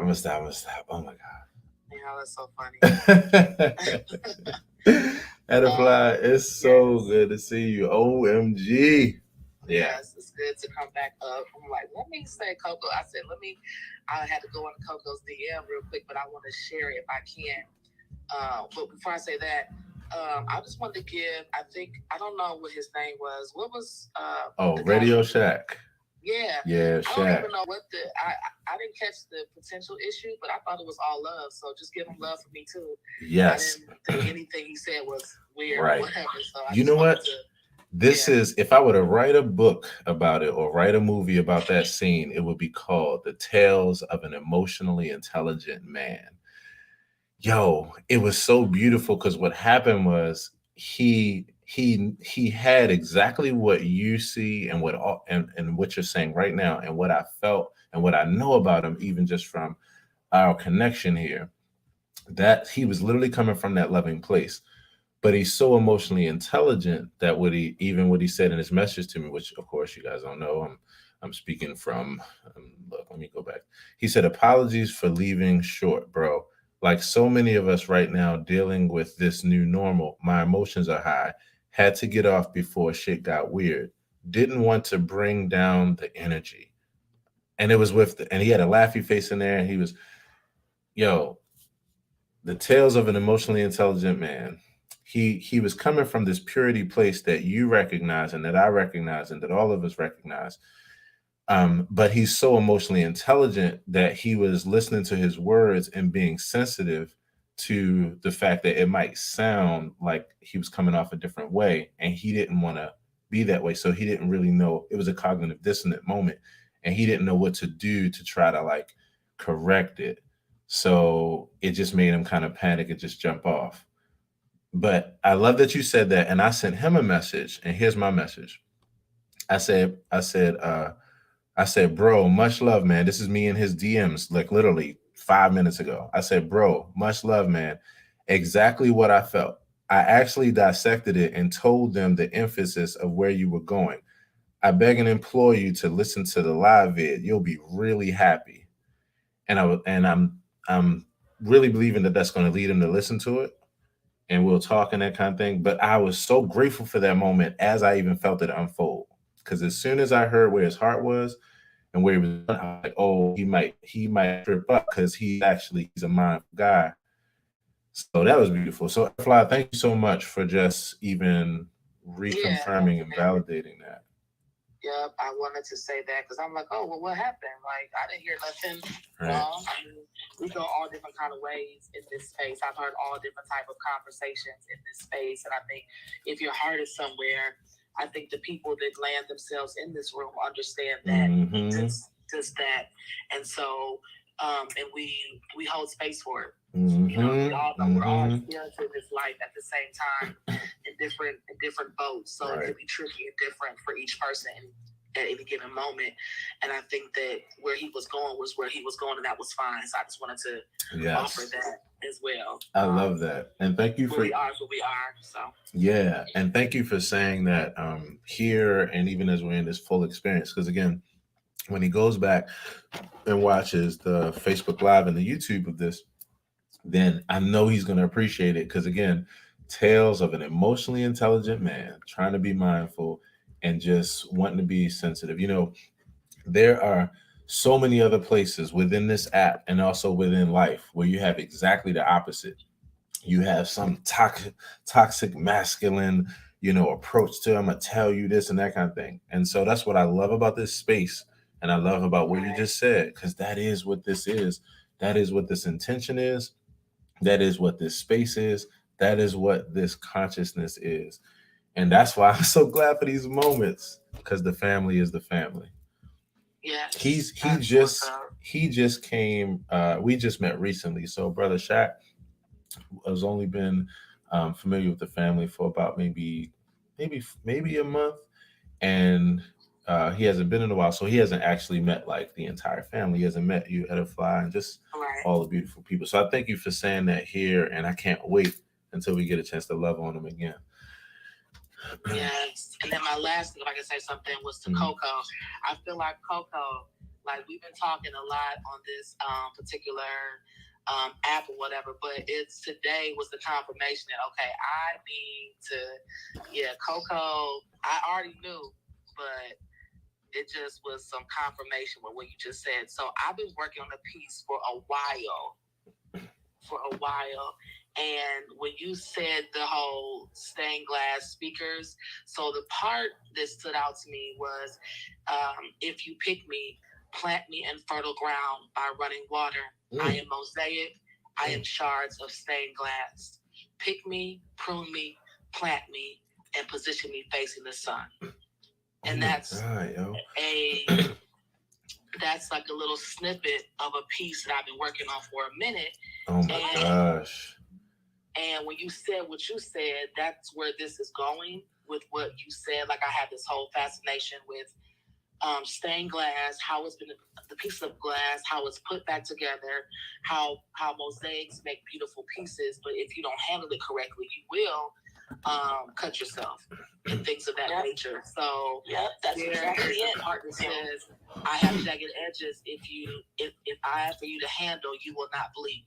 Oh my gosh. And so it's like, I really, like, I've been listening and whatever, when you said that, I was like, oh my gosh, like, there's some conversations I want to have. There's some speaking things I want to have and do around experiences that I've experienced in my life. And when you said that, I was like, oh my God, where's this piece? I started ripping through notebooks, trying to find where this thing is. And I found it on my laptop, funny enough. So I just want to thank you for sharing that and being so excited. Because I came in like right when you were sharing that. Like, came in and I was like, okay, because there's some, so I just feel like, so. Better fly, OMG. You know what? I'm doing a room tonight at 6 p.m. Eastern Standard Time. I would love for you to be on the stage. I'm going to be introducing the stained glass speakers academy, and I would love for you to share your piece if that's something you'd like to do. The world needs to hear from you. Ed is so fly. She's so. I mean, you are just. The way you dress is mosaic.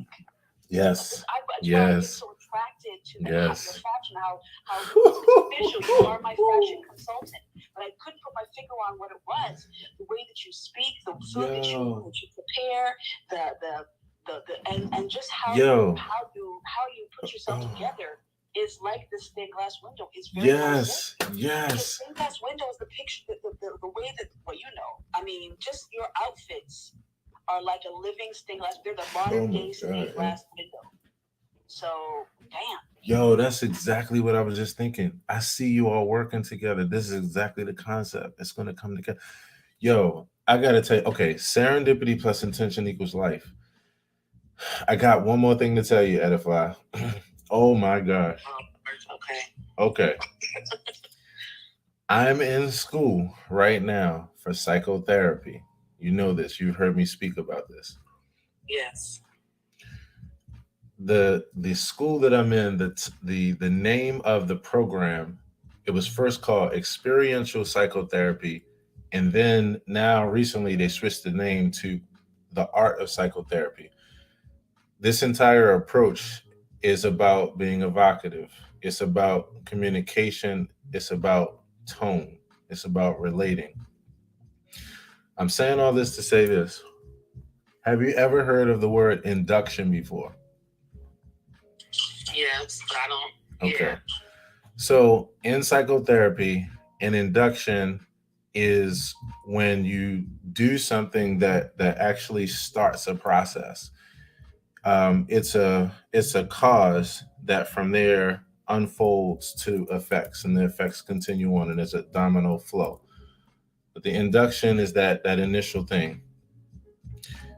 There are different devices and tools that we use to do that. It could be tone, it could be different types of statements. Here's what I'm getting at. When I was mentioning earlier about your voice, it was on a level that I'm going to explain to you a little bit further. When you went into that piece just now, you immediately put me into a trance. Immediately. And the reason why is because your voice is therapeutic and you have a particular melodic and melodiousness to your voice that is very hypnotic. And then when you match it up with that intention of those things that you were saying, and when you speak positive words out of your mouth and affirmations and these things together, it is immediately impactful and it is immediately healing to the recipient. You have a gift, Edify. Your voice is a gift, and the way that you speak immediately puts people in trance, and especially when you back it up with this kind of positive things and these positive intentions. I'm not saying that lightly. As soon as you went into that piece, you immediately put me in a trance. And I know what they feel like now. I know what it is. I know what it means. It's just talking about a singular focus because of an evocative communicator. So I want to leave you with that. And that's why I'm glad we could celebrate you and that to be here with you. I appreciate that. I really do appreciate that. Thank you. Yes. And I think that the realization you know that, but I also think that you're going to continue to realize that from this thought and this conversation forward. I can't wait to, what time is the room tonight, Coco? 6 p.m. Eastern Standard Time. And what it is Stained Glass Window Academy, Mosaic Cautionary Tales, introducing Stained Glass Speakers Academy, where we will learn how to share our sacred stories with style. Together, we artistically craft our lived experience into healing masterpieces. I need all that. So everybody here, let's all be there. I will be there. Hopefully, like I try to do, I will try to, as soon as you all hit start on that room, I'm going to be refreshing my phone so I can try to be the first person, first slot, first seat in the audience, because this has been a powerful moment. And all these moments leading up to this, all the serendipities plus the intention continues to equal amazing things going forward. And there's about to be a shooting star blasting off tonight. So, and Fly, if you would like, I would love to make you a co-moderator if you are available. Oh, what? I just want to participate. I mean, you will be my special guest. Oh, just and let it flow. You know, the beautiful part about this is that we can do it in process. So I say you just let it flow, you know, hang out on the stage, and then at some point, you know, if it feels good, then you can go ahead and add the green bean. Yeah, I'm definitely gonna I have a 7 o'clock, but I definitely wanna be there at 6, most definitely. Yes. Because I listened to you do it a couple other weeks, a week ago, maybe with somebody, which I think with Marcy. Yeah. You were breaking Marcy. I was like, I need to go. I need to get up on there. I need to talk to Coco. I was like, wait a second. I didn't know. Right. I didn't know. Yo, I literally, I was in that audience. I was literally losing my mind. I told Coco, I was like, if you saw any error messages, it probably been because of me just losing my mind over here, listening to you like help Marcy in such a deep way. It was amazing. Yeah, it was dope. And that's why I was like, wait a second, Coco, I didn't know. Like, how did I not know? So that was super dope. So sweet. Yeah, man. Yeah. But that poem, when you start talking about add water and like, I thought visions of lotus flowers and stained glass windows and all the things that I've been talking about all these years. And, you know, Amma talks about kintsugi along with myself and just these beautiful ways that we just heal hearts. So I need to like talk to Ken about how to market this stuff. I'm gonna have a meeting with Aaron now. I'm ready to go. Like I'm she ready. I'm ready. You ready? Yeah, you ready? You ready? Yes. 100%. So much love to you, Hedda Fly, and like I said again, it's so good to hear your voice. Yeah, I appreciate it. I just wanted to say, hey to Ken, hey to Sana Hart, because I'll be in your rooms in the morning. I know we can't communicate, but I appreciate that. Meyer, I've been listening to you, so I still want to say hey to you too. And Truth for Life, Auntie Gina and Felicia. I don't know T yet, but I hear him talk. I hear a lot of you all talk, although I just been listening. So I just want to say good morning to everybody. Yes, and I appreciate you all. Much love, Edify. Much love. Everybody, again, so much love flowing. So much love flowing.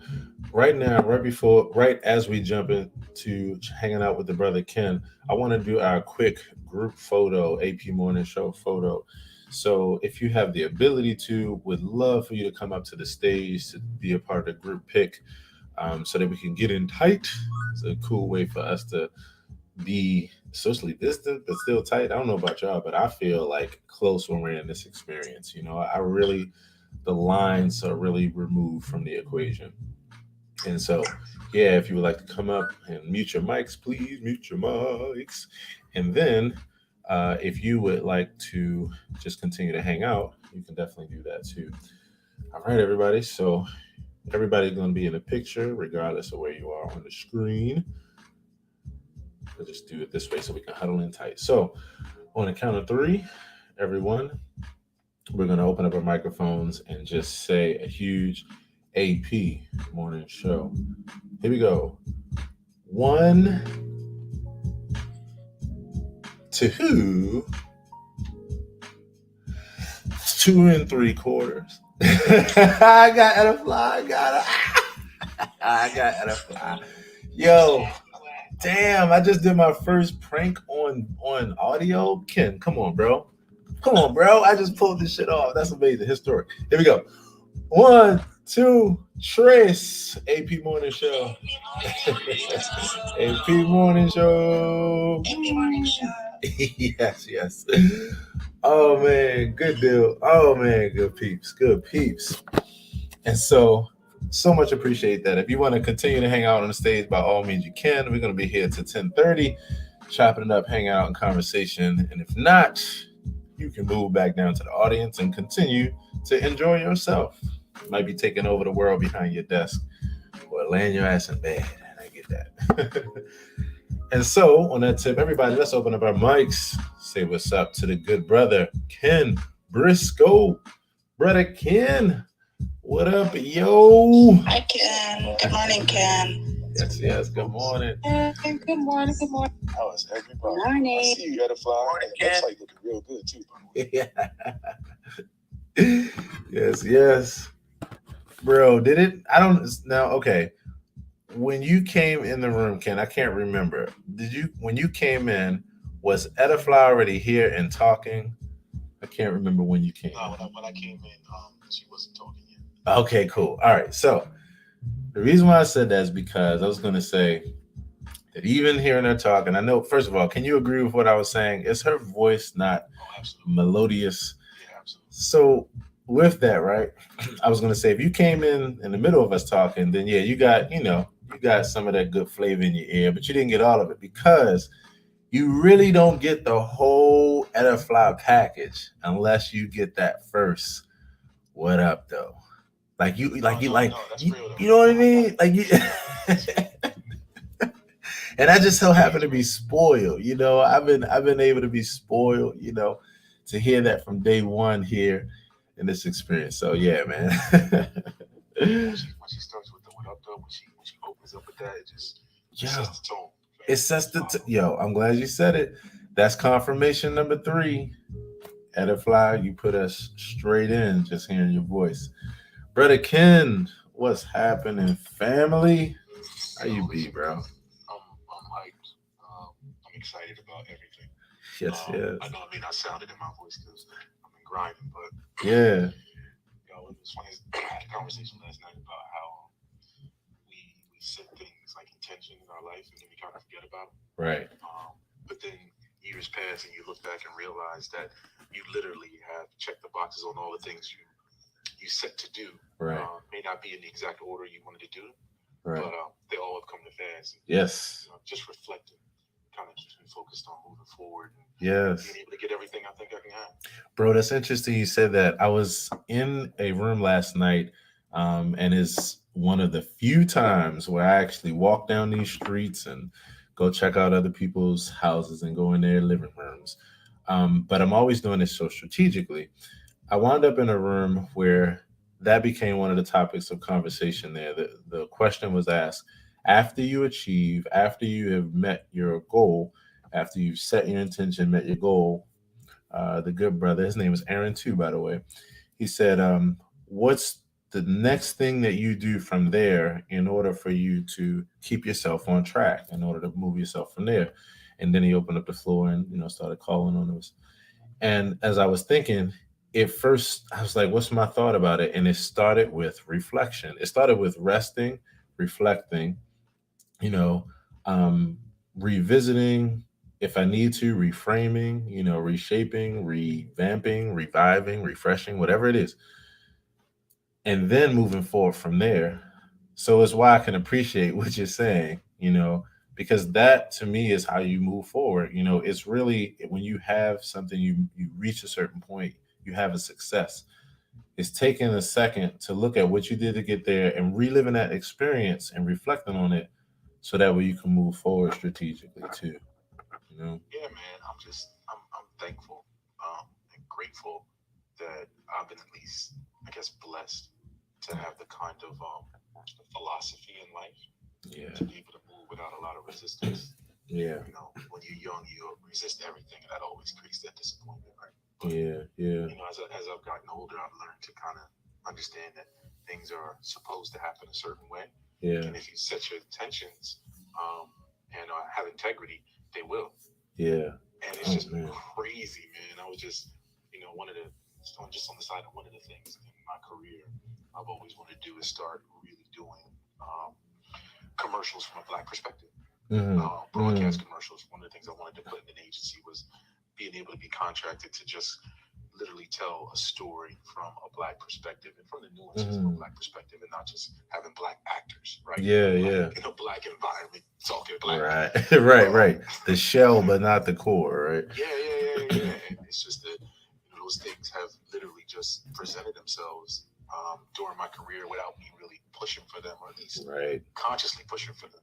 So, I'm just grateful for just having all these opportunities from the intentions that I set, and just excited about everything that's supposed to come in the future. So, but other than that, man, that's my testimony this morning. Bro, I've never asked you this before, but it's just so grateful for what you're saying, and I'm so grateful for your walk, man, and how you walk. Bro, what was youth life for you? Meaning, like, were you, was it you, mom and dad, together? Were you raised by mom? I might know this already. Maybe we kind of talked about this, but I'm curious a bit more about your upbringing, man. Oh, well, I mean, it's real easy. Um, it was me and mom till I was about 8. Yeah. Me, mom, and dad till I was about 8. Okay. Then it was just me and mom, but my dad was always there. Um, I gotta say, even though they split, I think they were probably some of the best co-parents because I used to wake up for school in the morning, and even though my parents had split, my dad would be in the kitchen eating breakfast. So when I came down, he was there. So Right. it was interesting. I would hear about other kids who went through divorce, and there was this disconnect and separation between them and their father. Right. But he always made himself available, picked me up from school, Mm. any sports games, picked me up during the middle of the week, even though it may not have been his weekend. He was just always present. And then they allowed me to create. My family, even though years ago creativity and being creative wasn't a career, Right. my mom allowed me to create and invested in my career at like 11. Wow. I used to be Wait. graffiti Whoa, artist. whoa, my God, yo. Oh, I'm so grateful for this moment, bro. Mom at 11, bro. What? Tell me more. Oh my God. Yeah. So I was an artist and still am. Did a lot of painting and drawing as a kid.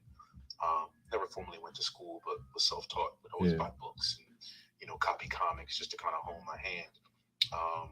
And eventually, I started doing graffiti in the early days when hip hop really dropped. Yeah. So I was doing graffiti, walls, clubs. I'm in Delaware. We had no trains, so it was really doing things that were in public. But I took it from an art perspective, which led me into. I think you remember back in the day. I don't know how old you are, Aaron. Back in the day when people used to put graffiti on their jean jackets. Hell yeah. Yes, sir. So back in it the starts with markets. cross color exhaust days. Yeah. So I started with pens and markers, and I went to Great Adventure, which is an amusement park, and I saw this guy doing airbrush on license plates. Okay. So I asked my mom, could I have an airbrush to start doing clothes? Because I realized after watching, there's a movie called Wild Style, where there's an artist in New York that went from painting on canvas, went from painting on trains to painting on canvas and used airbrush. Oh, So I wow. wanted one. Single home. We were middle class, we weren't upper middle class. Right. And I asked my mom to buy an airbrush and a compressor at that time. It was like $200 for the whole set. I was 11. Wow. And she was like, I don't know. And I was like, look, if I make money, I'll pay you back. Yeah. And I remember it was a struggle for her because she didn't have a lot of money. Yeah. But we went to the art store. I used to hang out at the art store all the time, just looking at stuff I couldn't afford. Yeah. And she bought it.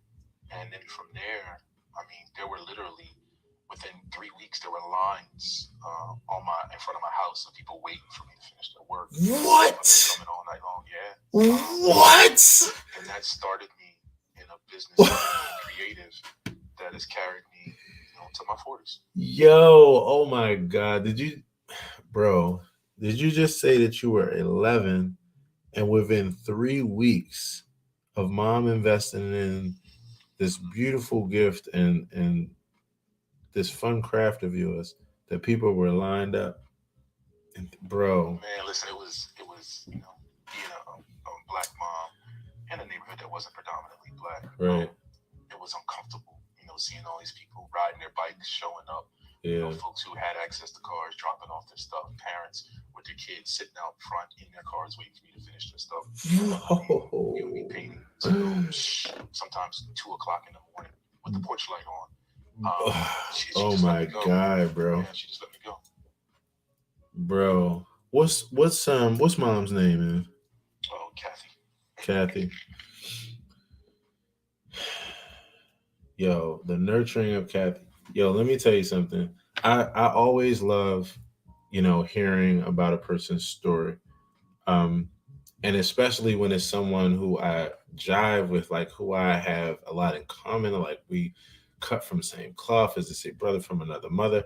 I always like, because always down the rabbit hole. I'm always like trying to trace that line back to see where it points to connection. Because when you have similar mindsets in common, there's similar seeds. There's similar seeds, bro. What you just explained to me was a mirror image of myself and my mother. There you go. Same scenario. Like my mom, I'm 15, and I had the benefit of her being there and having a healthy relationship with my father. And so I'm at a place where, again, just like you, I'm encouraged to explore and express, and I'm provided the soil to do that, and led into those places of exposure and education. And so that brings me to a place where what I find as far as my art hobby happens to be music at that time. Being in a studio and having fun with drum machines and samplers and keyboards and that kind of thing. And it was a fun hobby, for me, very productive. I asked my mother at 15 when I had a job, and I said, I was working my first job. No, in fact, this was my second job, actually. Um, I told my mom, I said, I'm interested in, investing in a piece of equipment so that I can start making music for my group, because our producer, my good friend Terrence Clark, he's not making any more beats because he got a girlfriend now. He got a car and she's taken away from us. I ain't saying in that voice though. I just had to be dramatic. But at the same time, I was like, I would really, really, it would mean a lot if you could help me to get this, because I really, really do want to help out the group. And so she said, okay. And she invested in my art supplies, which happened to be a drum machine and a 4-track tape machine. And then after that, as I started making beats and started flowing in music, I had people lined up for beats and who wanted beats and wanted me to do that. Bro, goodness gracious. What'd you say, bro? I can't say one of the things it did teach me was, I realized the confidence in myself. Yes. Created at such a young age, which is why I'm so intentional about supporting my kids. Right. And the things that they find interesting, and literally pushing them to move even further in it and trying to expose them to opportunities in the space that they're already interested in. Because if it wasn't for that, like literally, my career has been about being creative. Of course, it's morphed into digital creative and communications, all those other things in marketing. But I mean, I can trace it all the way back to that support. Right. I realized it was support at a young age. It was like, thanks, Mom, I really appreciate it. But it also developed a connection deeper than just, parent-child between me and my mother. And me realized that she was willing to take a risk, right? Take a risk for me when, money's tight. Right. And, listen, we all know in communities of color, creativity was never, now it is, but then it wasn't a career choice. Like, you're an artist, like, come on, you can't make any money. You need to get a job, you need to go to college, and all these things that are required that we were denied that now we have to do. Yeah. Not realizing that these other paths that are just invaluable. So, like, I really push my children to be as creative as possible and support it in any way, pay for it if I can. Yes.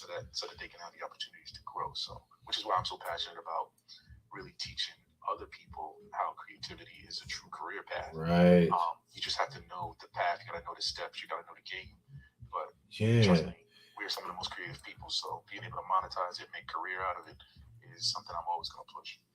Man, we were talking about this earlier with Dr. K in our BPS Spotlight. Again, if you all didn't see it, just go ahead when we're finished this experience at some point in the day, visit my YouTube or Facebook channel, take this joint from the top, replay. I promise you won't regret it. We were talking about what happens when you're in a particular environment where certain things like this are fed. I talk about it all the time.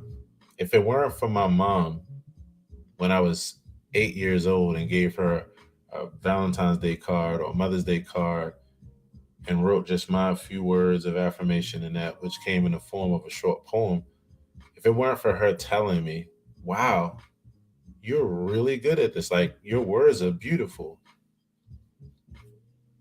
You really have something with this. Like, you're really good. If it weren't for her telling me that, I wouldn't have seen it because it wouldn't have been there. Beauty is in the eye of the beholder. creativity and this subjective nature is in the eye of the beholder. So the creativity comes out of a number of different places. Creativity comes out of adversity. Creativity also comes out of the deepest in nurturing and support. And so like that's why I'm like, wow, I'm like, we are truly brothers from another mother. It's a wonderful thing. So I get excited when I look at my career. And I look at others and I'm like, there's so much possible. But with the right support system, you can literally blow past your ceilings because, other people see a higher ceiling than you. So it's a really valuable thing. So, but I appreciate everything you got going on, and I'll always support, bro. Yes, sir, man. And it's always great, fam. Always great to chop it up. Wow. Quick reset of the room. I want to say good morning to Dianara, Cookie, Felicia, Auntie G, T, Sherry, LT, and Meyer, Sanahara, Ken, of course, Edify, Coco. We are all here. Everybody, let's open up our microphones. Let's say a huge good morning to Sanahara, Amashandra. Good morning, good morning, good morning. Good morning, sis. Good morning. Morning. Bon dia, bon dia, bon dia. Bon dia. Good morning. Hey, everybody. Hey. Hey. Oh, man. How are you? I am well. I have immersed. I had to move my desk. I've been working in one space, and I had to move myself into a new space where everything comes from. So now I am back working my day in my altar space. Yeah. I have my work from my job. I have my to-do list.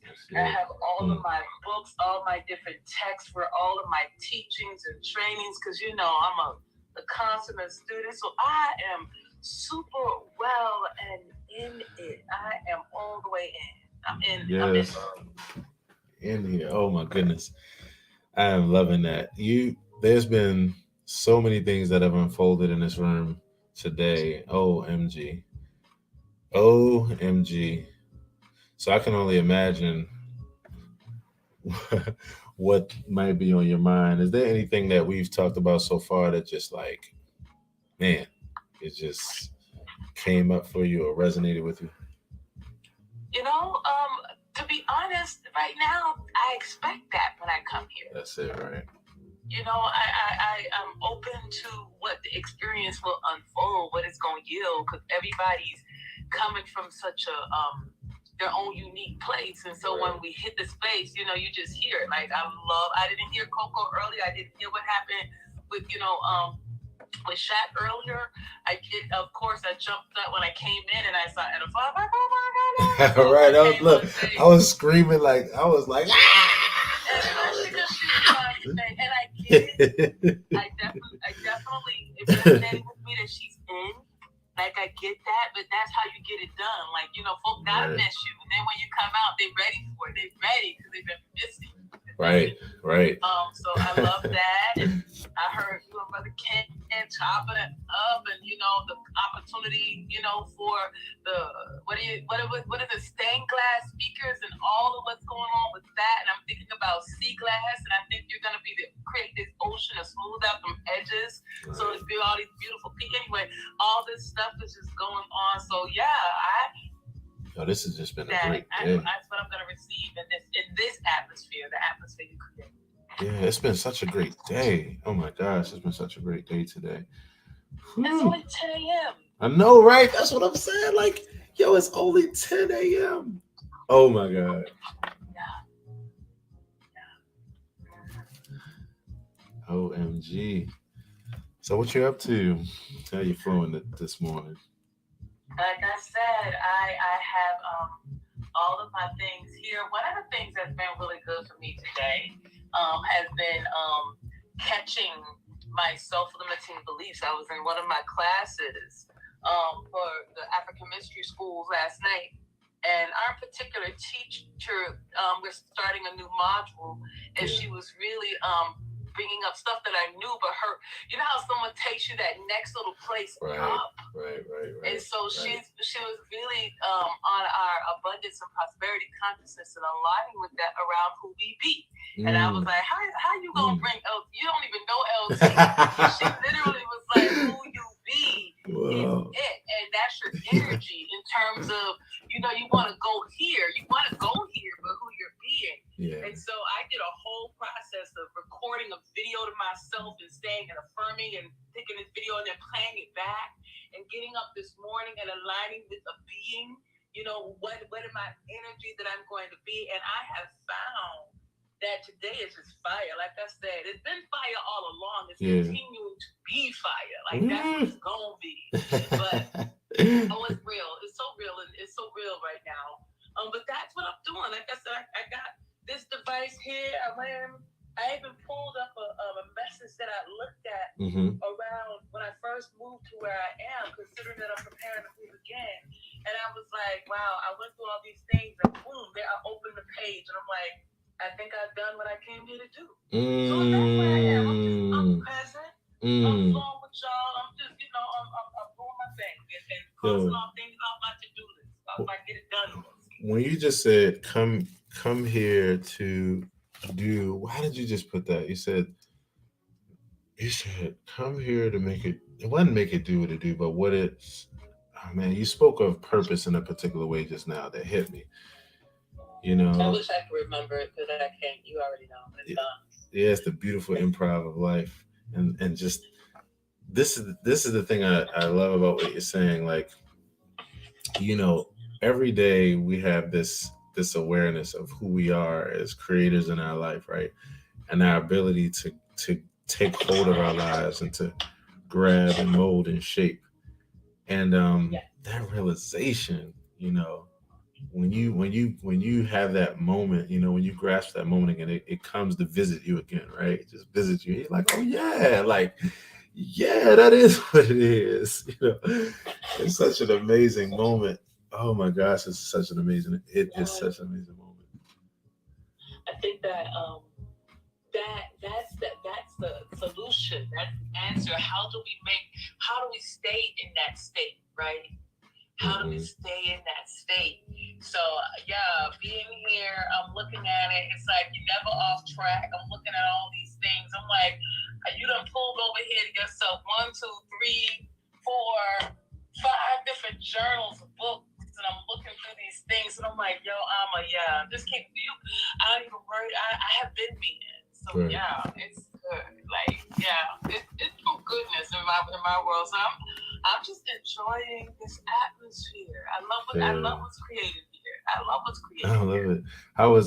How was setting the tone this morning? Oh, setting the tone this morning was fire. You know, I leaned into the energy of Tuesday and the Marshall energy and get it done. Yeah. And how it makes sense that you know, Mondays may not feel so ready to rock and roll, but by Tuesday, most people are moving at a different phase. So we talked a little bit about that, and I think the message that came through in the text, a lot of us are artists and creatives. So Julia Cameron, I read from her book of prayers in the morning, and I kind of like flip it open and see what has to be said. Yeah. And it was just so good around just trusting, and again, that question about statement around being, that we will not only be provided for, but safe.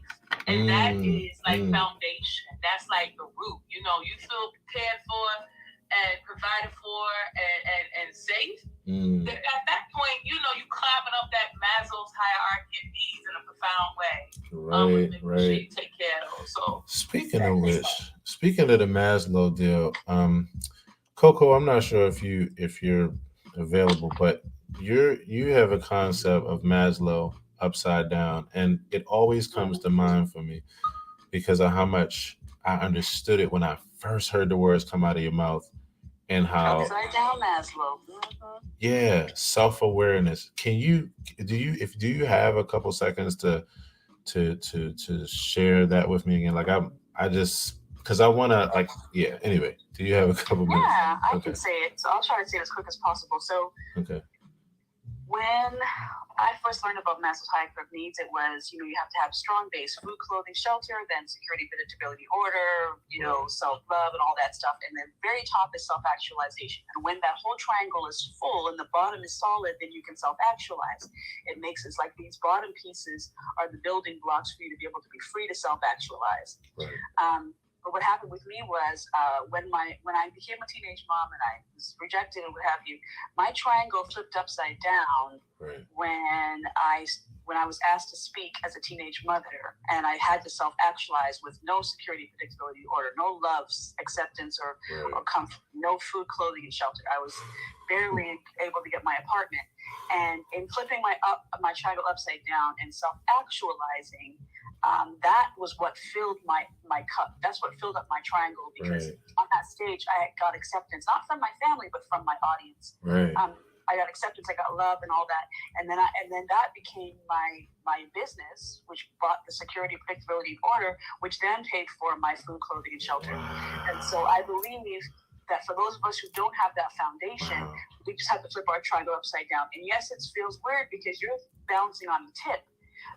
But people can take away your food, clothing, your shelter, your security, predictability, and order, and love, but they cannot take away your gift. That is you. That is what you have. And so flip that shit upside down and soar like an eagle. Oh my goodness.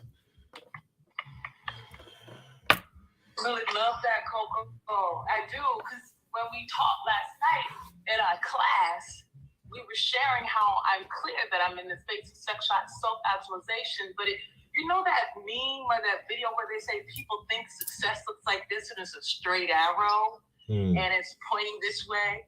I believe that with Maslow, and just so that you know, my teacher confirmed what I already knew.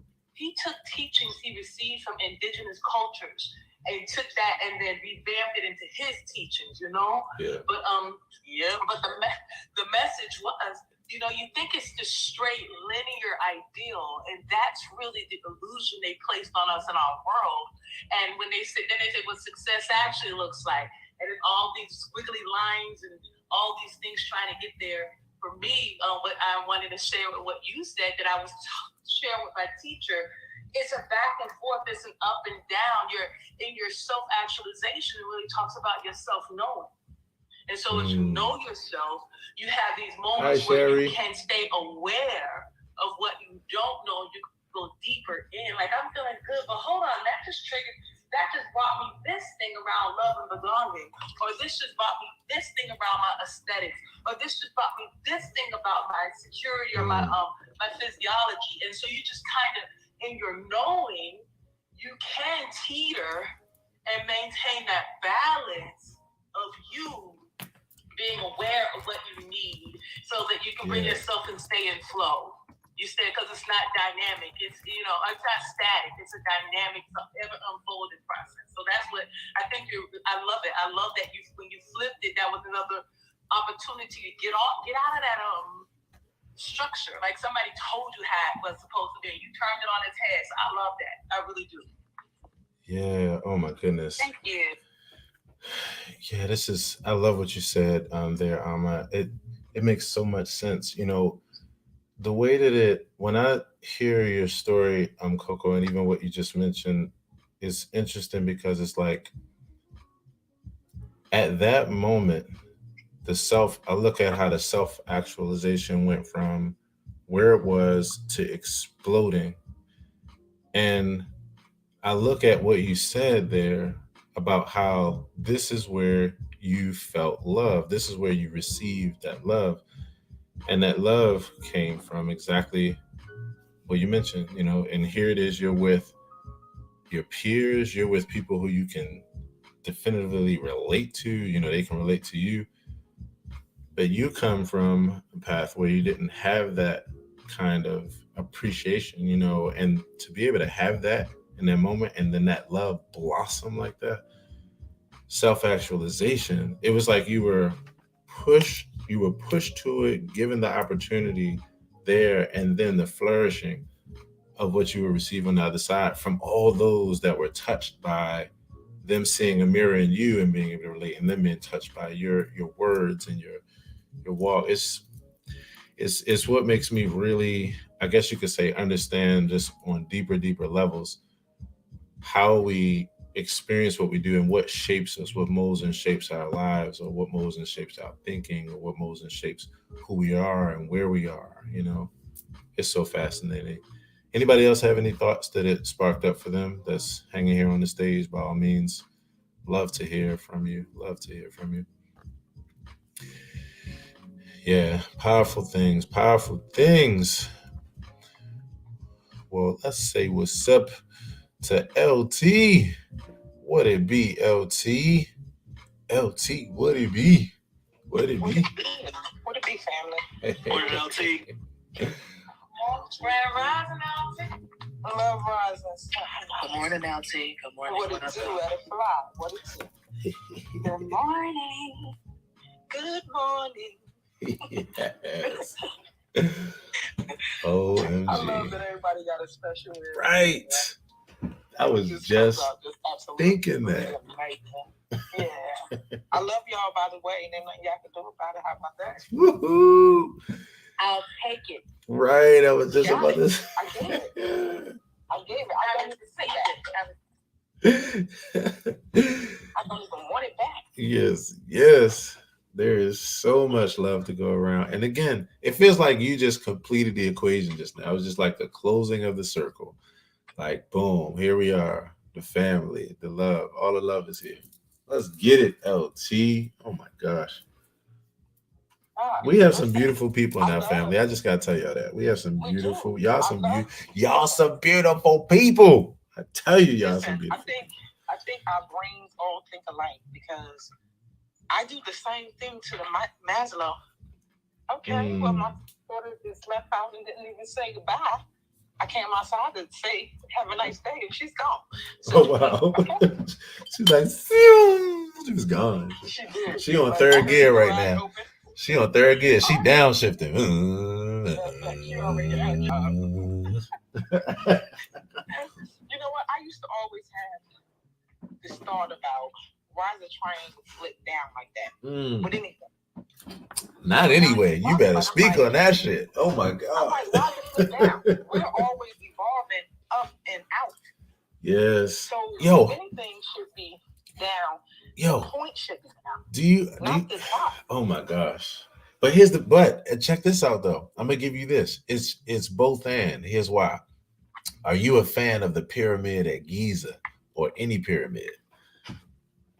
Not really. Got you. All right. So here you go. The pyramid. I'm a fan of the pyramid, and if there are any other pyramid lovers in here, don't know if you know this or not. Yep. Is that Meyer? That was you, Meyer? Yep. Meyer. Of course, Meyer. I got high on mushrooms once, and I watched this documentary about pyramids, and it's never been the same. There you go.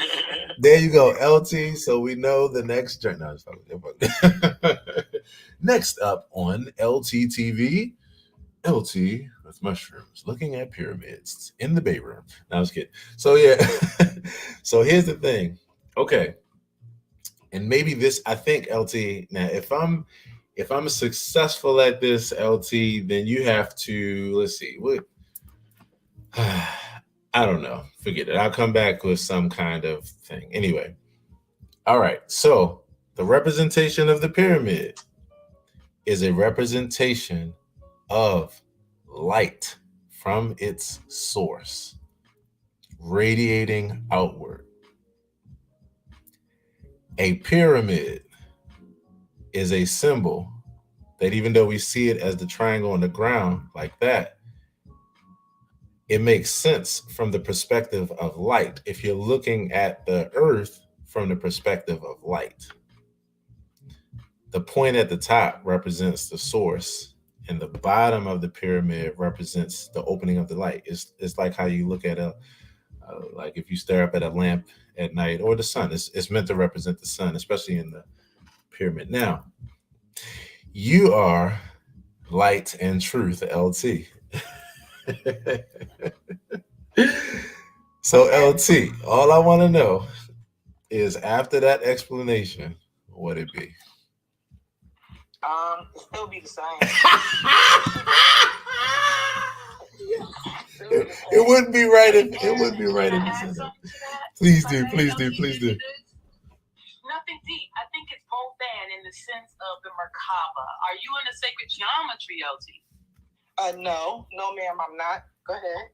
Okay, but there's the idea of the divine masculine, the divine feminine, the triangle that goes up, the triangle that comes down. And so it's an idea that energy is ever ascending, but at the same time, energy is ever being descended into us. So this expansion process is happening on the inside and the outside. So there's space for both. And in that space for both, one of the symbols that represents that is something called the Merkaba, which is around, it's the triangle, the 3-point triangle, 3-point base with the point tip. And it goes both directions where they both sit on top of each other.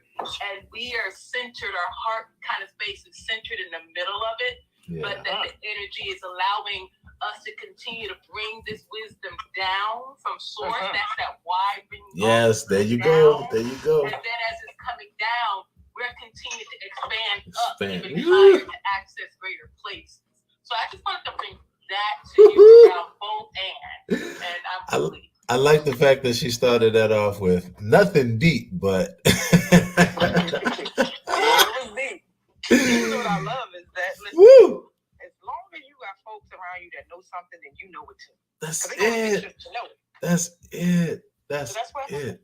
I ain't gotta know it all. I just gotta be around some folks that know it. There was this quote that was very similar to that I heard years ago, where it was like, the smartest person in the world or the most knowledgeable person is not the person that knows everything, it's the person that knows how to find the answers to everything. You know, when I think about the people that's around me right now and all the information that has come forth in these last couple of hours, goodness gracious, like you said, it reiterates what you say. This is why it's so good being around like that, just tribe, family in this way. Yeah, I always say that you don't know what you don't know, but you can get around some folks that do know so that you can know what you don't know. You know. But I don't need to know everything. I just need to know some folks that know something. And by them knowing some things, that helps me to know some things too. I'm trying to tell you. How about that? I want to take a quick second to read a comment here that Scott the Poet wrote. Scott, first of all, if this is Scott from Ellicott City, brother, OMG, it's so good to see you. Miss you, brother. Can't wait to talk to you again. Scott says, beauty is all around us. It is the magic that holds the world together. We all strive for beauty. Beauty is that divine state at connectedness and unity with all things. I don't even have anything else to say. Yes, love it. LT, what's going on as you flow with that light and that love as always? I'm loving this profile pic as always. Like if we could, we need to be able to submit like profile pic of the month, like, to Clubhouse. We need to make that a thing. Maybe we should hashtag that or something because they need to do that. This pic is fly as hell as always. What picture? Who talking about your profile pic, yo. Oh, yeah. Just a little smiles, a little giggles, a little something. That was so we completed the Leading with Love, and yes, tell me about it. This month is about masking off and being able to tell her story. Yeah. So Coco, I'm going to hit you up because I want to perfect the ways that I tell my story. How about that? Get it. Coco, did you hear me? Yo, let's get it. First to Coco. We might have stepped away from our phone, but she'll be back in a sec. That right there. See, and again, this is why I love this, because already in these last couple of months, there have been so many people here that have connected and have crossed paths and have gone on to help each other in life in so many different ways. And it just continues to grow that way. And so, man, this is so exciting. LT, what you got planned for the day today? day that I open up to the world with being on all social media platforms. Hey, I take Mondays off and I take Fridays off. Yeah. I need days to reset. Right. So today I'm out here in the streets. I'm in Clubhouse streets. I'm on Instagram streets. And just posting content and creating more stuff and eating some breakfast right now. You know, it's not vegan because I'm only vegan when I don't eat meat. When you don't eat meat, right?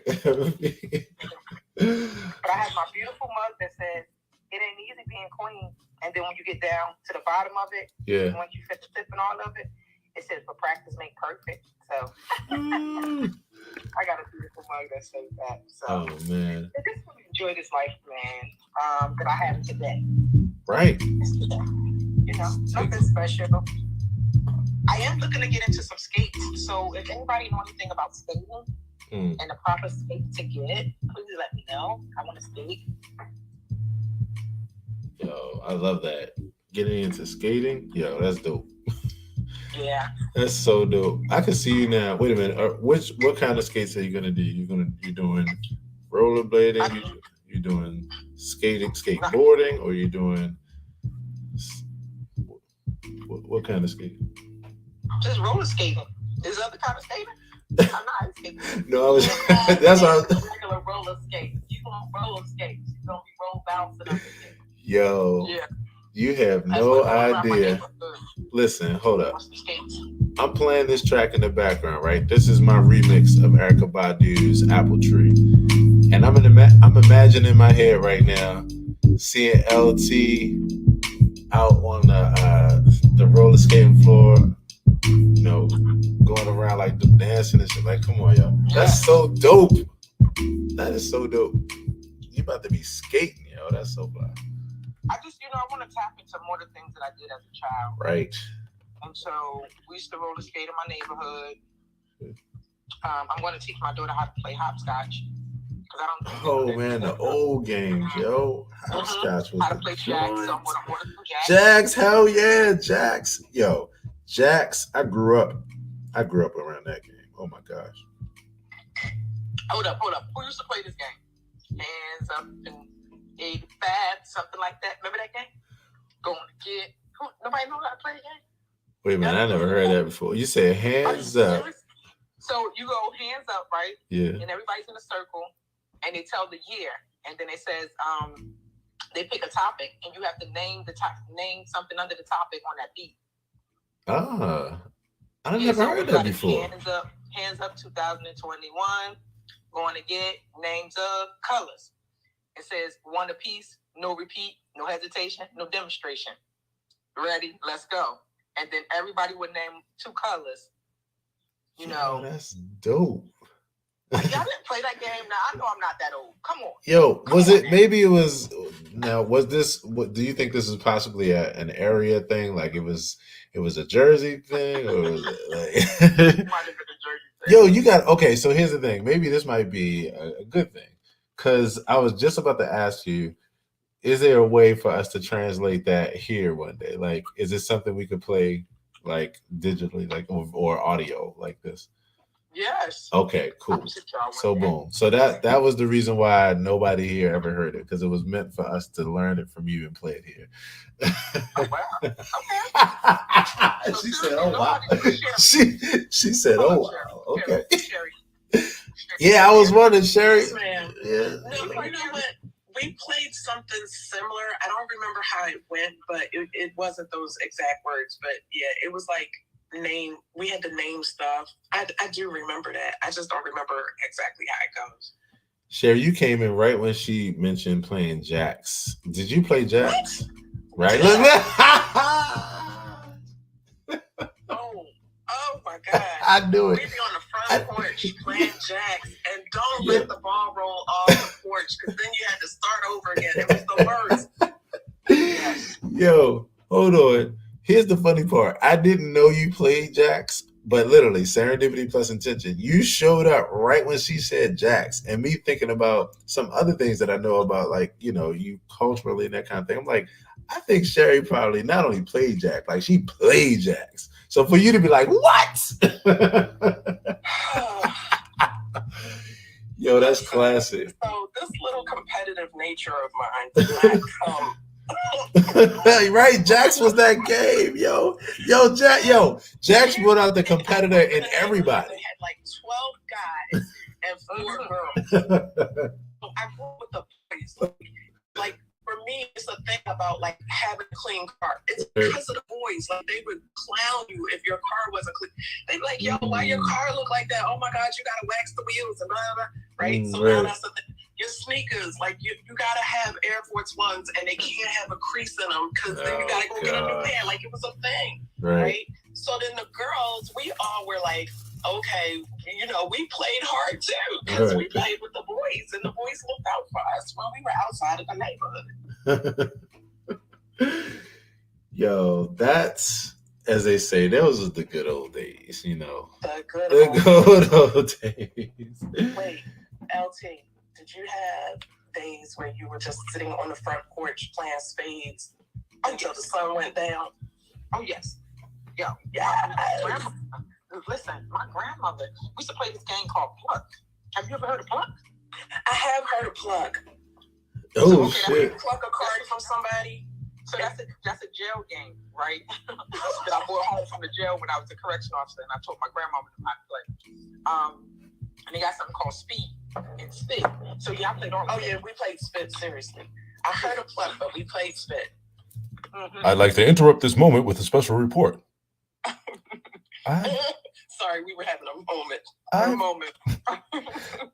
Nature's calling. And I gotta use the bathroom. So I'm gonna turn it's the AP morning show, yo. I had to. So I'm gonna turn up the beat and carry on. And I'll be back. After these messages, we'll be right back. Oh, you forgot that, yo. You remember that? After these messages, we'll be right back. I had a beautiful childhood when it comes to all the things that children can do outside, and the things that we played, like, you know, red light, green light. We played hide and go seek. All that stuff. Dodgeball. Like, played tops in the middle of the street. I just love that we played games. And we made up games. Like, I feel kind of bad for kids now because they don't have that. And I feel like they got cheated out of developing their imagination. I agree. But you know what? It's up to us to show them. Agreed. It's up to us to show them. Like certain things you just don't let die. You kind of bring them back. Remove the phones. Take them outside. Draw the hopscotch board. That's what I'm going to go do today. I'm going to go get the chart. And I'm going to go outside. Play hopscotch. I want to play. Hopscotch. Yeah. I'm going to play hopscotch. There was a company pre-COVID that had made a big splash called, I think it was called Playdate. And I know in Baltimore it was a thing, like the DMV area, but it was intentionally set up to play games, like childhood games, and it was more targeted towards adults. And it was just like a cabaret, but it was games. You could bring your own bottle, and they played games like Jacks and Double Dutch and Lace and, you know, Scrabble. And it was just a whole game night. And it was all the old school games. And it did really well. And they were doing it around the country at one point in time. So I don't know. Hopefully it'll come back because there is some value in games. There's a lot of value in games. Amazon. I'm going to go look on Amazon for the big games that they, you know, those big games like the checkers. Yes. The things that you can play outside. And then I'm going to make a flyer and ask my neighbors would they like to have a game day outside. Wait, will we ever get back to Twister again? Like post? I don't know. As time goes on, some games you just have to let go, or not. Actually, I think we should bring it back, and like if it be our demise, then we go out happy. Like it's all good. Here's the thing that I don't think that we're ever enjoy. I don't ever think we enjoy the happy birthday of people blowing out the candle on the cake. Somebody, yo, why did my mother mention that the other day? And she was like, yeah, even if people do, you're gonna have your own personal one. And people are like, yep, that's yours. That's yours. Like you buy your own small version of your cake for you. You blow out that one candle. That's it. We have our own cake. Like seriously, when we did my brother's surprise birthday party, I literally took the candle out and took it to him. I love it. You would not blow it. Hey, yo. You're not blowing on the cake. You're not blowing on this cake. Yo, look. Let me tell y'all something. This is how you know laughter is therapy, right? Because it is very true that there will literally, it literally makes me laugh, and that's why I know laughter is therapy. There will literally be no such thing as blowing out candles on a cake for everybody anymore, yo. Like anymore. Even letting kids put their hands on it. Yo, somebody gonna do it one day. I'm like, yo, where they do that shit at? Like fast forward like 100 years in the future. Where's my mother? Did you just? Are you crazy? Where they do that at? And then somebody at some point, somebody doing it intentionally who didn't want to share their cake, or somebody who just right. That's true. What about weddings? When people, feed the other person, you think they're gonna feed them with the fork or their hand? Right. You're gonna have an auto feed. If you're getting married to somebody, you're pretty much gonna have exchange of fluids and energy and all kinds of stuff. So yeah, I don't think that'll change. It's gonna be delivered to you before time. Like they're gonna take your piece off, and like you're not gonna do it. You're gonna have to get tested before the reception. Yo, people gonna have the what do you call it? The thermometer for your head. Right. People coming in scanning them. Right. You okay? Oh, man. Yo, so much has changed. All I'm saying is that I'm glad. I am so glad that right now I could look at something that's been such a deep tradition for us that has held so many of our dearest memories and dearest moments. Because y'all know the moment you blow out that, the family is around, everybody's celebrating, everybody's on one accord, we're lifting up a person, we're exalting them, and it's about a wish and a dream. And for most people, that wish and that dream is just to have more of what they're having in the moment, right? But to be able to be right here at this place in history and to look at something that has such a deep meaning to us, and to go forward knowing that it will never be again, but to be able to laugh about it because all it means is continue to evolve in just the evolution of how we're really caring about ourselves and caring on ourselves and finding deeper ways to do that. It's just an interesting thing. But I'm just glad I can laugh about it because I'm telling you, that's just funny. Like one day, somebody's gonna be like, yo, somebody's literally one day gonna be like, yo, do you know this motherfucker blew when he tried to blow on the kid? And I'm like, yo, where they do that at? We have never, who does that? And one point in time, it was us. So it's interesting, y'all. It's so interesting. Yes. So all these games, who's bringing back? Okay, I heard a few things. So, I heard a few things. Wait, I think Maya was about to say something. I'm sorry. What's up, Maya? No doubt. Oh, what? No, I zoned out a while ago. I was just, when you guys are talking about games that should be left in the past, I was going to say, let's leave Rochambeau in the past.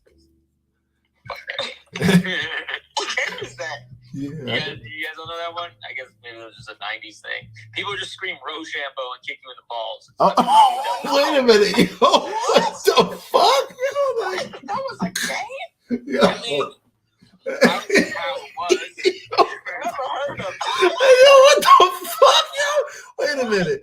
Who actually went farther than the conversation of actually calling that a game? Like that shit would be, yo. What in the world? I thought letter B was bad. God damn.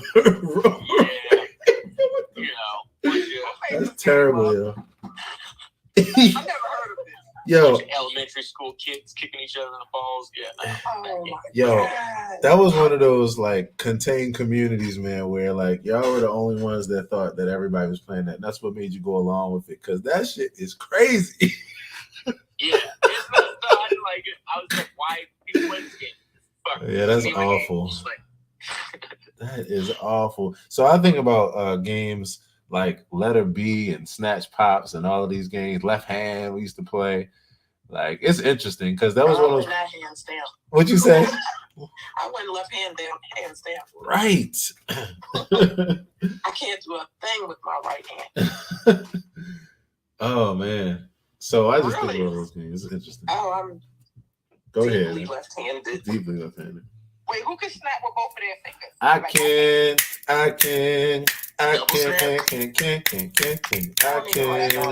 Forget y'all two snap fingers. Right, I can't. Me neither. And when you make beats. And you know what's funny? Sometimes my right hand comes out, comes out of retirement, but not the day. Okay, how many people can or can't whistle? Who can't whistle? I can whistle. Okay. Oh, wait. It's this guy on Instagram. He's a whistling fool. For real? George. Yeah, George is a whistling fool, okay? What's his name? What does he go by? I think his name is George Levitt or something like that. He sings and whistles. Oh, wait a minute. The most powerful whistling I ever heard in my life. I think if this is the same dude that we're talking about, I actually played with this dude before, as far as on the Yeah, wasn't he on like one of the Idol shows or something like that? I think so. Yeah, George Love. Yeah, I did an event with him here in Baltimore a couple years ago. Anyway, yeah, I didn't know he could whistle like that. That's crazy. That boy is the whistling fool. You hear me? Yeah, that's dope. George is crazy. That's dope. Okay, What's so another thing, yeah. What's another thing? Can they do? Let's see. Oh, what about that? Now, this is one thing that I always thought was so weird, and my daughter could do this. In fact, I need to put that video up today of us doing this and just being silly. I always used to wonder how people take their tongue and put it in like a seashell, like where you fold your tongue and like, you ever see somebody fold their tongue like in like a seashell like format? I don't even know how to describe it. It's like, okay. Guilty. Got you. She know what I'm talking about. It's like, all right, if you take your tongue, you could fold it and make a V. But some people can like take their tongue and fold it into like where it looks like a seashell on the front, like curves. I'm like, yo, how the hell you do that? So anyway, I can't do all that. But I know what you're talking about. Yeah, please show the video because I'm over here trying to. Right, I'm about to be stuck. So I always knew how to roll my tongue, but I never knew how to do that. And my daughter could do that. It was like, what the hell? Anyway. So I can fold mine. Right. What else? I don't know. Who can skip? Yeah. I can skip. Absolutely. Who can double dutch? Wait, there are people who can't skip. That's a thing? Yes. Oh my God. Wait, who can ride bikes? Who can ride a bike? Definitely ride a bike. What about double dutch? Who can double dutch? That's what I want to do. I want to go back and like, I'm going to get my ass out there and actually go. Y'all going to see me doing some double dutching videos. You know how to double dutch? Yes, I know how to double dutch. Yo, double dutching. That's a New York, New Jersey thing for sure. Because Woo. all of the kids in New York and New Jersey knew how to double dutch. And I would go for the summer and they would try and teach me. I couldn't keep up. I couldn't do it. I needed one rope. Oh, did y'all play the game All In Together, girls? Yes. What was that? I didn't do well at it. Jumping rope thing that everybody jumped in the rope at the same time. It was All In Together, girls. How you like the weather, girls? Starting with the month or something, and you go January, February. Oh yeah. Everybody jumps out. Yeah. On your birthday month. Yeah, that's way too I usually was the one that made the rope fall. What about it's? Like who grew up playing it's or tag, hide and go seek, and that kind of thing? Better question. Who tag play is that? Yo, tag. I don't know what it is. Right, Meyer. It's the standard. That's like the base level. All right, so y'all know what my favorite game was? Nope. Mother May I. Mother May I. Oh yeah. That was Mother May I. Take 2 giant steps. You may. But you know what? That's how we played with the divine. We forgot how to yeah. play. These games were spiritual. Like, really, like, metaphysical too. Some of these games were. It was interoception. We had so many games that was about checking in with the body. It was about recognizing or acknowledging, like it was about that kind of thing. Even Mother May, like Mother Maya, you're literally practicing etiquette and make a game out of it. You know what I mean? British Bulldog about? What'd you say? You guys ever played British Bulldog? Never heard of it. No, I was gonna be like, what was that one about? But okay, I guess it's not a standard. I think it's kind of like a variation of Mother May I. Okay. Probably. Where it's just like you ask permission and then you get chased at the end. Yeah. Yeah. It's all the same thing. Same game, different time. Yeah, a lot of these games were about interoception. It's one of the reasons why I love hopscotch, right? Because hopscotch is about coordination. Like I literally, as we're saying this, like I'm literally gonna get my ass out there and start playing games. Y'all gonna see videos of me, like vlogs of me, just doing it. What it means to be a kid again. Because those games, there was so much interoception. There was so much relating to each other. There was so much teamwork. You know, there was so much like imagination. You know, there was so many fun games, you know, that we used to play. And then it was physical activity, you know, and all that kind of stuff. So yeah, we definitely need to bring these old games back. So Sherry, I just want to say that you have started the Jax Wars, because now, you know, it's gonna be a Jax competition. When we all meet up one day, that's one of the things we're gonna do. Just go somewhere and be kids again and have so much fun playing games. Like real talk. Right. Real talk. And of course we gotta play Uno. You know we gotta play Uno. Okay, so here's the Uno war though. Okay. Here's the Uno war. When you play Uno, do you play it straight, or do you play it with stacking and eating and all that kind of stuff, which sounds like a sex activity now that I just think about it. Like, so wow, okay. But this is a real this is a real Uno war right here. And I ain't even saying we're gonna like do the whole war out here. This might be a whole room. Because there's a bunch of arguments about this, and I love it. I love it. Oh, yeah, for sure. So which way do you play, Sherry? So it depends on who I'm playing with, honestly. Gotcha. You know, because some people, they just don't understand, and they, you know, but when I play with the OGs, and that's not by age, that's just by experience. Right. By OG-ness. That's just by OG-ness. Like OG-ness doesn't have an age. Right. We played at Thanksgiving, and Morgan's boyfriend, his nephew is like, I think 9 or 10. Yeah. Man, he whipped all of our asses. We all around the table and like, did you just beat us? He had a comeback, and we were all sitting there looking stupid. We were like, what just happened? He just got up and walked away. I was like, damn, you got to come sit back here. We need to have an opportunity to win again. Yo, you be rethinking your whole life. You be thinking your self-worth. You be like, yo, do I have any I just got wiped out. Questioning everything. What am I here for? Yo, that is funny. And that's how it is too. Right.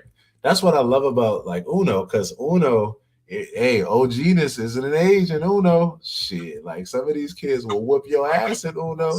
Don't get, like I say, don't get it twisted. Now I'm gonna tell you what's really funny. So they have Uno, what is it called? It's like a Uno Plus, where it comes with an extra couple of cards where you get to write your own action on it. So you could write draw 16 on it, like a little frigginackle kid that I was playing with in the form of my daughter. Yeah, it's the worst. It's the worst. They should not have invented Uno Plus. And I don't know if y'all know this, but they have a dose out. Did y'all know that? They have a dose out. So not Uno. What's that? It's the next game. It's called Dose. Yeah, no. Elsie, you heard of this? Never. Yo, Dose is out. I haven't played it, but there's a game called Dose, and it's the next Uno. So yeah, I do like. What is that? Now recently, it's the next iteration of the game. So instead of Uno, it's Dose. I just never played it. Right. Now they do have a really fun one out, which is Uno. What's the name of that Uno that we played? It's the flip. It's where the flip sides where one side is color, the other side is like a different color. I can't remember, but it's Uno. They have like several different versions of Uno now, and they have Dos. So yes, if y'all have not played Dos, we're gonna have to, that's gonna be another game we play. Yep. I don't know if it broke, don't fix it. I know, that's why I was like, Dos? Like, really? So I didn't even know it was a thing. So yeah, whether it's Jacks, whether it's Hopscotch, whether it's Uno, yeah, these are the games. This nostalgia, to me, this nostalgia is like, it's like the old Toys R Us commercial. I don't want to grow up. Because these things keep us young. I don't think it should be required. Right. You know. So with that, family, man, we're going, in fact, now I'm about to go find some actual games. I'm like, you know what? Actually, I have a question. Is anybody a paintballer? That's a good question. So I have been, like, I enjoy paintballing. Anybody else? What'd you say? It hurts. It hurts so good. It hurts so good. It hurts if you don't wear the right clothes. Because that little ball stings. It's like a sting. Right. You know, now if you're getting shot up like left and right, it's gonna hurt. But the trick is to layer your clothing so that you're padded. But I actually had a paintball. My children won't let me play that because they say I'm too clumsy. Dancing from all oh damn. And everything. We were supposed to go to this family paintball thing, and they're like, "Mom, you're not allowed to go." I was like, "What?" Bitch, like you want to be like, bitch, you gotta go, Coco. Okay. I had a paintball party for my 40th birthday. My mother was so mad. She was like, "You're turning 40. Why would you have a paintball party?" Because this is how I want to celebrate. I'm about to say, did you just hear what? So much fun. I get hurt so easy. Like my skin is so incredibly sensitive. They're like, "Look, mommy's gonna scream when I poke her." And when they poke me, I'm like, "Ow!" Like, see, I'm like, "Why'd you do it?" Yeah, that's not gonna work for you then. No paintball. So I got a question for y'all: paintball or laser tag? Which one you like more? Well, laser tag. Yeah. I was just about to say, I think I'm a laser tag. They won't even let me play laser tag. Damn. What? You know what? You know what? We gotta sneak you to the States so they can play laser tag. I told y'all, Coming to America, that movie y'all think is about Eddie and the crew. Nah, it's about Coco. I promise you. That's the unveiling. That's gonna be the thing that y'all don't know. Yo, real talk. We bringing you to. We're gonna be like, welcome to Zamunda. Right. Oh my gosh. So yeah, laser tag. I'm a laser tag guy. I actually, now that you mentioned it, I just realized something. I've actually never played paintball. When you said paintball, I was thinking about laser tag, and it's not the same thing. So yeah, I'm gonna have to try that one day. Actually, yeah, I can't really talk because I've never fully paintball, so right. I can't compare the two. Yeah, we're gonna have the accountability partners paintball like extravaganza. That would be fun. So family, oh man, as always, we have had such a good time today. And the wild part is, as much as we've gotten accomplished in these last couple of hours, it's actually still the morning. I don't know about y'all, but I feel like we have taken a trip around the world in conversation and laughter and thought and in affirmation. Hell yeah. So we want to keep that going. Eunice, good morning. Good morning. Hey. You all have just taken me way back. And it's amazing. Thank you all. Thank you all. It was great. Great. So what was your favorite game? What was your game? Like Jacks. Yes. Hula hoop. Yes, hula hoop. Yo. I can't hula hoop, y'all. I can't anymore. I used to be able to. My hips don't do that thing. I've been trying to learn since COVID. Actually, I said I was going to learn since COVID, but I haven't really been trying. I'm going to find it. Has anybody seen the stand-up routine that Samora does about the hula hoop? I haven't. No, you have. I showed it to you. But you guys, you got to go look on YouTube and Google search Samora hula hoop. It's the funniest thing. I think she did it on Queens of Comedy. But she talks about the hula hoop and how it taught you to be sexy. Oh, right. It's the funniest thing. Right. Some more. Yo, hula hooping is it. Alma, aren't you doing something with hula hooping? Isn't that something that's a part of your self-care? Maybe she's not there. Hula hooping, yo. When I tell y'all, like, that to me is my favorite thing to do when it comes to having fun and just moving my body around. Yo, hula hooping is fun. Now, here's the funny thing. Who hula hooped and then took the hoop and used it to, like, spin it down the street and make it come back to you? Have you ever done that? Yeah, I used to do that too. That was fun. Oh my gosh. And then you could move it up and down, like move it up to your neck and then bring it back down. Right. I used to do that. Yes, hula hoop used to be that thing. What about when you put it around your leg and you just use the jump over it with the other leg, like you spin it around and use your... Only people with long legs can have that experience. Oh, my bad. I was not trying to be funny. I was not. I promise you I wasn't. But you know what? I never thought about that. My bad. Okay, I'm gonna go to the audience now. I can't go to the audience. I don't even know how to, like. Yeah, okay. So yeah, you had it around your neck, you had it around your waist. Yeah, hula hoop just, the one thing I like about the hula hoop is that it's something that's very simple, and the real hula hooping comes from your mind. All it is a simple ring. The imagination is what does the rest. Simple like activities and even toys, if you will, that are like that. Like they really serve us in that way because of the fact that, like I was saying, and when LT mentioned it, why these games are so good, they invite us into our bodies. It's interoception. Yep. And so that's what we're doing every day. We're checking in with ourselves, and of course, as we check in with each other. So I want to say to the peeps, Sherry, Eunice, Maya, Sanahara, Amachandra, LT, Sherry, and everybody else that was here that's hanging out with us on other locations. Wow, I got a lot of comments here. Wait a minute. Didn't even see this. So let me read a few before we get out of here. D-Love says, good morning, King. Hey, D-Love. Good to see you. Who else we got? Jeffrey Allen Williams says, hi, so happy. I hope, so happy with the NBA. I hope Chicago Bulls win this year. Like to shoot zombies with plain ball. Laser. Can't kill zombie with laser.